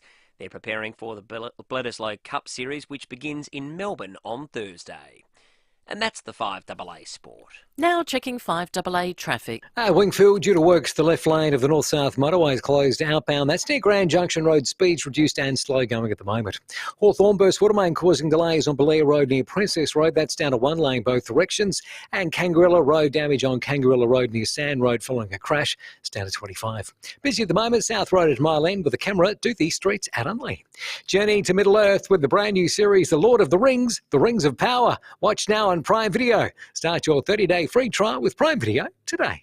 Adelaide's most accurate traffic on 5AA. Now the 5AA forecast. Buy an orthopaedic model queen-size mattress for only $999 at Elite Bedding, South Road, Edwardstown. Heading for a top of 20 today and partly cloudy. 21 tomorrow with showers and a possible storm. Showers on Thursday 16, Friday showers 14. Right now it's 14 degrees. More news as it happens on 5AA. Nothing beats a road trip, so before you do the fun stuff, let RAA do the car stuff. Breakfast on 5AA. David Penberthy and Will Goodings.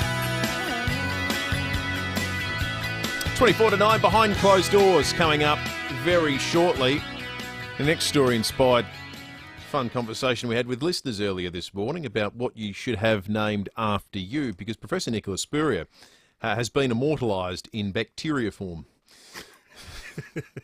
Nicolea Spurrieriana. I can't say it. It's the most impossible. Spurrieriana. Spurrieriana. Thankfully, I won't need to say it too often after this. It's because it's in an area of, or has a potential practical application in the areas of wine fermentation, sourdough bread, pickled foods. As far as bacteria go, and I'm far from an expert, it sounds like a pretty good one to be to have named after you. It's the fun bacteria. Oh, it feels that way. Scott Oliphant is the man who ultimately came up with the name and has done the research. PhD researcher at Adelaide University. Scott, good morning to you.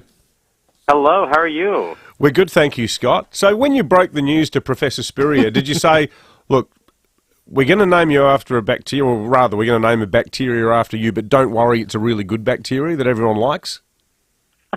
That's essentially, yes, via email. We just wanted to get her approval before we went along with it, but yeah, we didn't really want to name anything pathogenic after her. So this is the friendly bacteria. Yeah, you don't want to be named after like the latest strain of the Ebola virus or something like that. But tell us a bit about this bacteria, because it sounds like the bacteria that everyone can enjoy.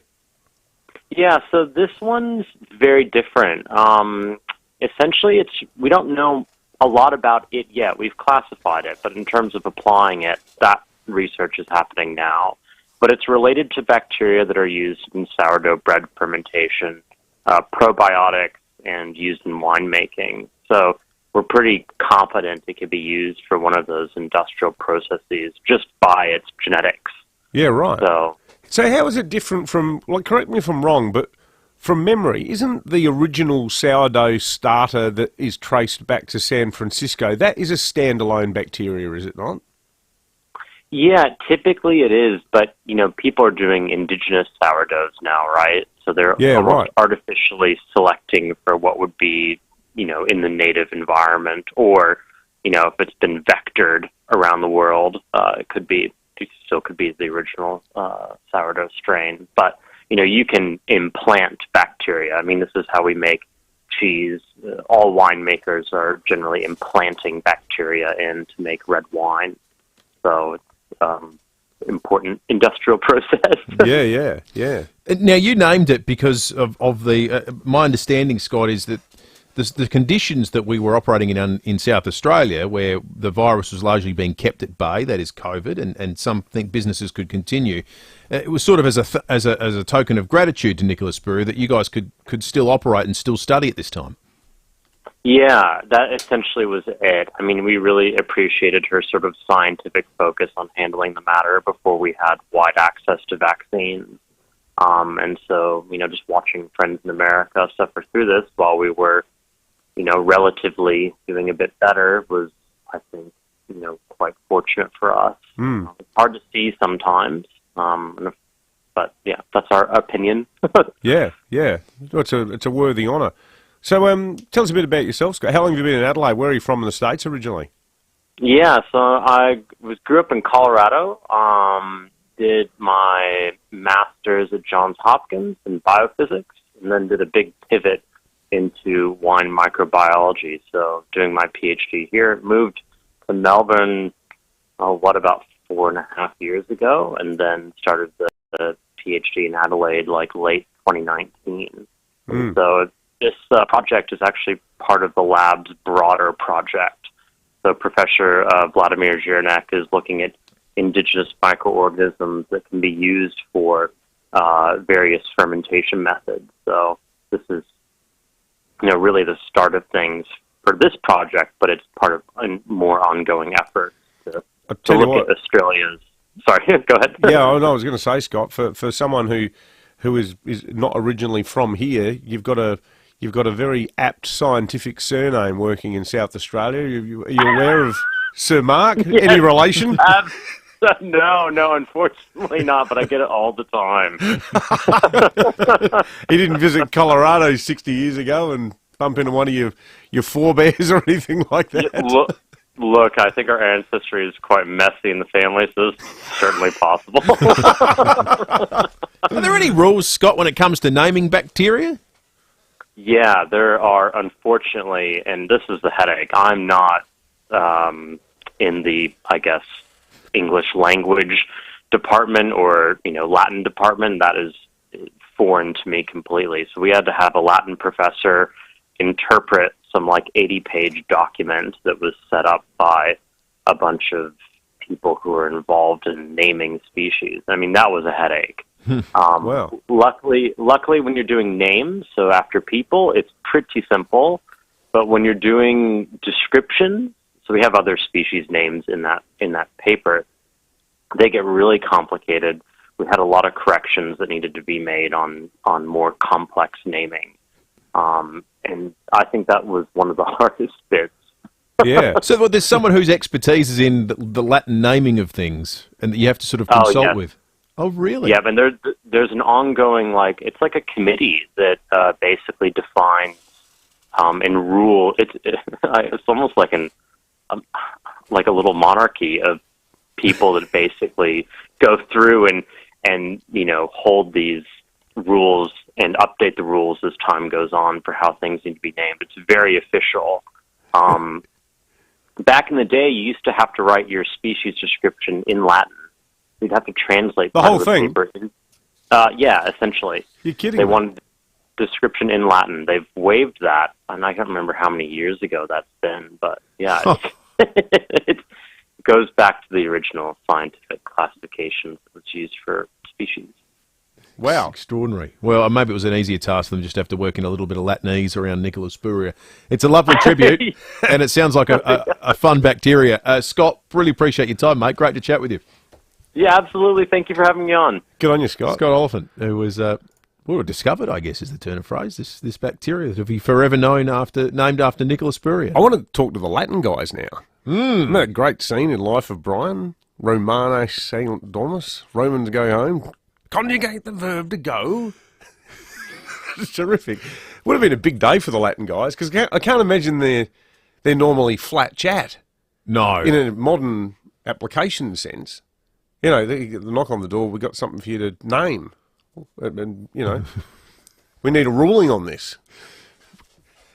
To anyone who ever says there's no jobs in studying Latin, well, I raise you the official bacteria naming. You know, guy. I reckon there's a huge argument for studying Latin. I think for the discipline and the rigour, like we would have listeners here now who, like my dad, studied Latin at school and it taught you structure. It's the bedrock of so many of the Romance languages. And just the skill of knowing it and learning it and remembering all those words and how to conjugate all of the verbs and everything. Like, you know, you could argue that our education system delivered better results when people were studying Latin. I would. Lisa's just wondering, do we have people who remember any Latin that are listening right now that learned it at school? Be interesting if you could ring up and speak some Latin. Tell us some Latin. 8223 text us on the Automasters text line. Let's check traffic. Behind closed doors coming up. Thanks, Will. At Wingfield, due to works, the left lane of the north-south motorway is closed outbound. That's near Grand Junction Road. Speeds reduced and slow going at the moment.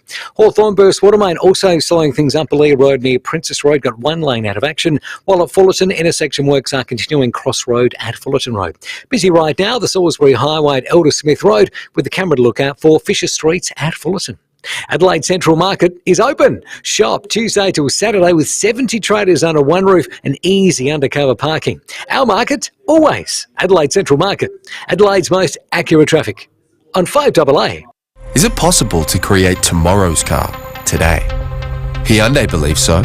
Take the Tucson, Hyundai's midsize SUV, featuring a revolutionary look, intuitive interior, advanced tech and safety. You can enjoy all this in the Tucson Turbo Diesel All-Wheel Drive. Available now. Tomorrow's car is here today. Hyundai Tucson, in stock now. Visit Hyundai.com.au. Imagine that. Hyundai. Gliderol has manufactured and installed garage doors in SA since 1974, and their commitment to quality is as strong as ever. So if it's time for a new look for your house or time to upgrade, why not now? Order a new roller door, sectional door or customer designer door with operator by September 30th and you'll receive a free premium operator upgrade and 2 bonus handsets. For a free measuring quote and helpful advice, search Gliderol today. Retail customers only, T's and C's apply. City Discount Tires. For the best advice and price on tyres and mechanical, see City Discount Tires. With local deals on the world's biggest and best brands in tyres, wheels, suspension and parts for four-wheel drive, SUVs and passenger cars. Finance available. Find your nearest dealer at citydiscounttires.com.au. We're driven by value.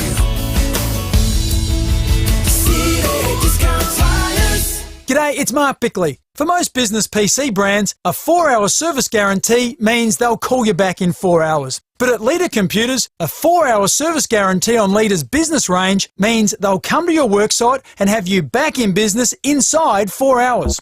Leader Computers are local, made here in Adelaide with better service, better support and speedy turnaround times. Live life local. Live life Leader. Leader Computers. Find your local dealer at leadersystems.com.au. The St John Christmas Home Lottery is back with South Australia's biggest grand prize ever. The $5 million grand prize includes a fully furnished, luxurious North Adelaide residence, a stunning beachfront holiday home overlooking the breathtaking Encounter Bay, plus $1 million cash. All tickets also go into the huge weekly draws where you could win cars, cash, holidays and more. Buy your tickets now at stjohnlottery.com.au. Licence number M14265. 9 News has the experience to break the news. Made in Adelaide, for Adelaide. 9 News. Nothing beats a road trip, so before you do the fun stuff, let RAA do the car stuff. Breakfast on 5AA, David Penberthy and Will Goodings. Come on. Romanus. Goes light. Annis. Vocative plural of Annis is... Annie? Romani. Ayunt. What is ayunt? Go.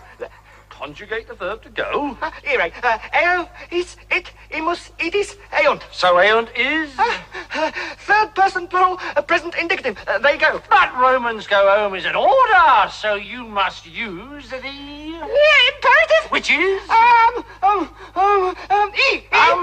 We are talking about Latin this morning on account of the Nicola Spuria bacteria that's just been named. We had a fascinating chat with Scott Oliphant a moment ago, who's the scientist behind the discovery, and we've got this tangent about Latin, given that there seems to be as much debate about discovering bacteria in the scientific community as about naming them appropriately. You have to go to the Latin community and so forth, and to Latinise Nicola Spuria's name. So we were wondering how many listeners we've got that grew up being taught Latin and can still speak it. Ralph Hadsick, good morning.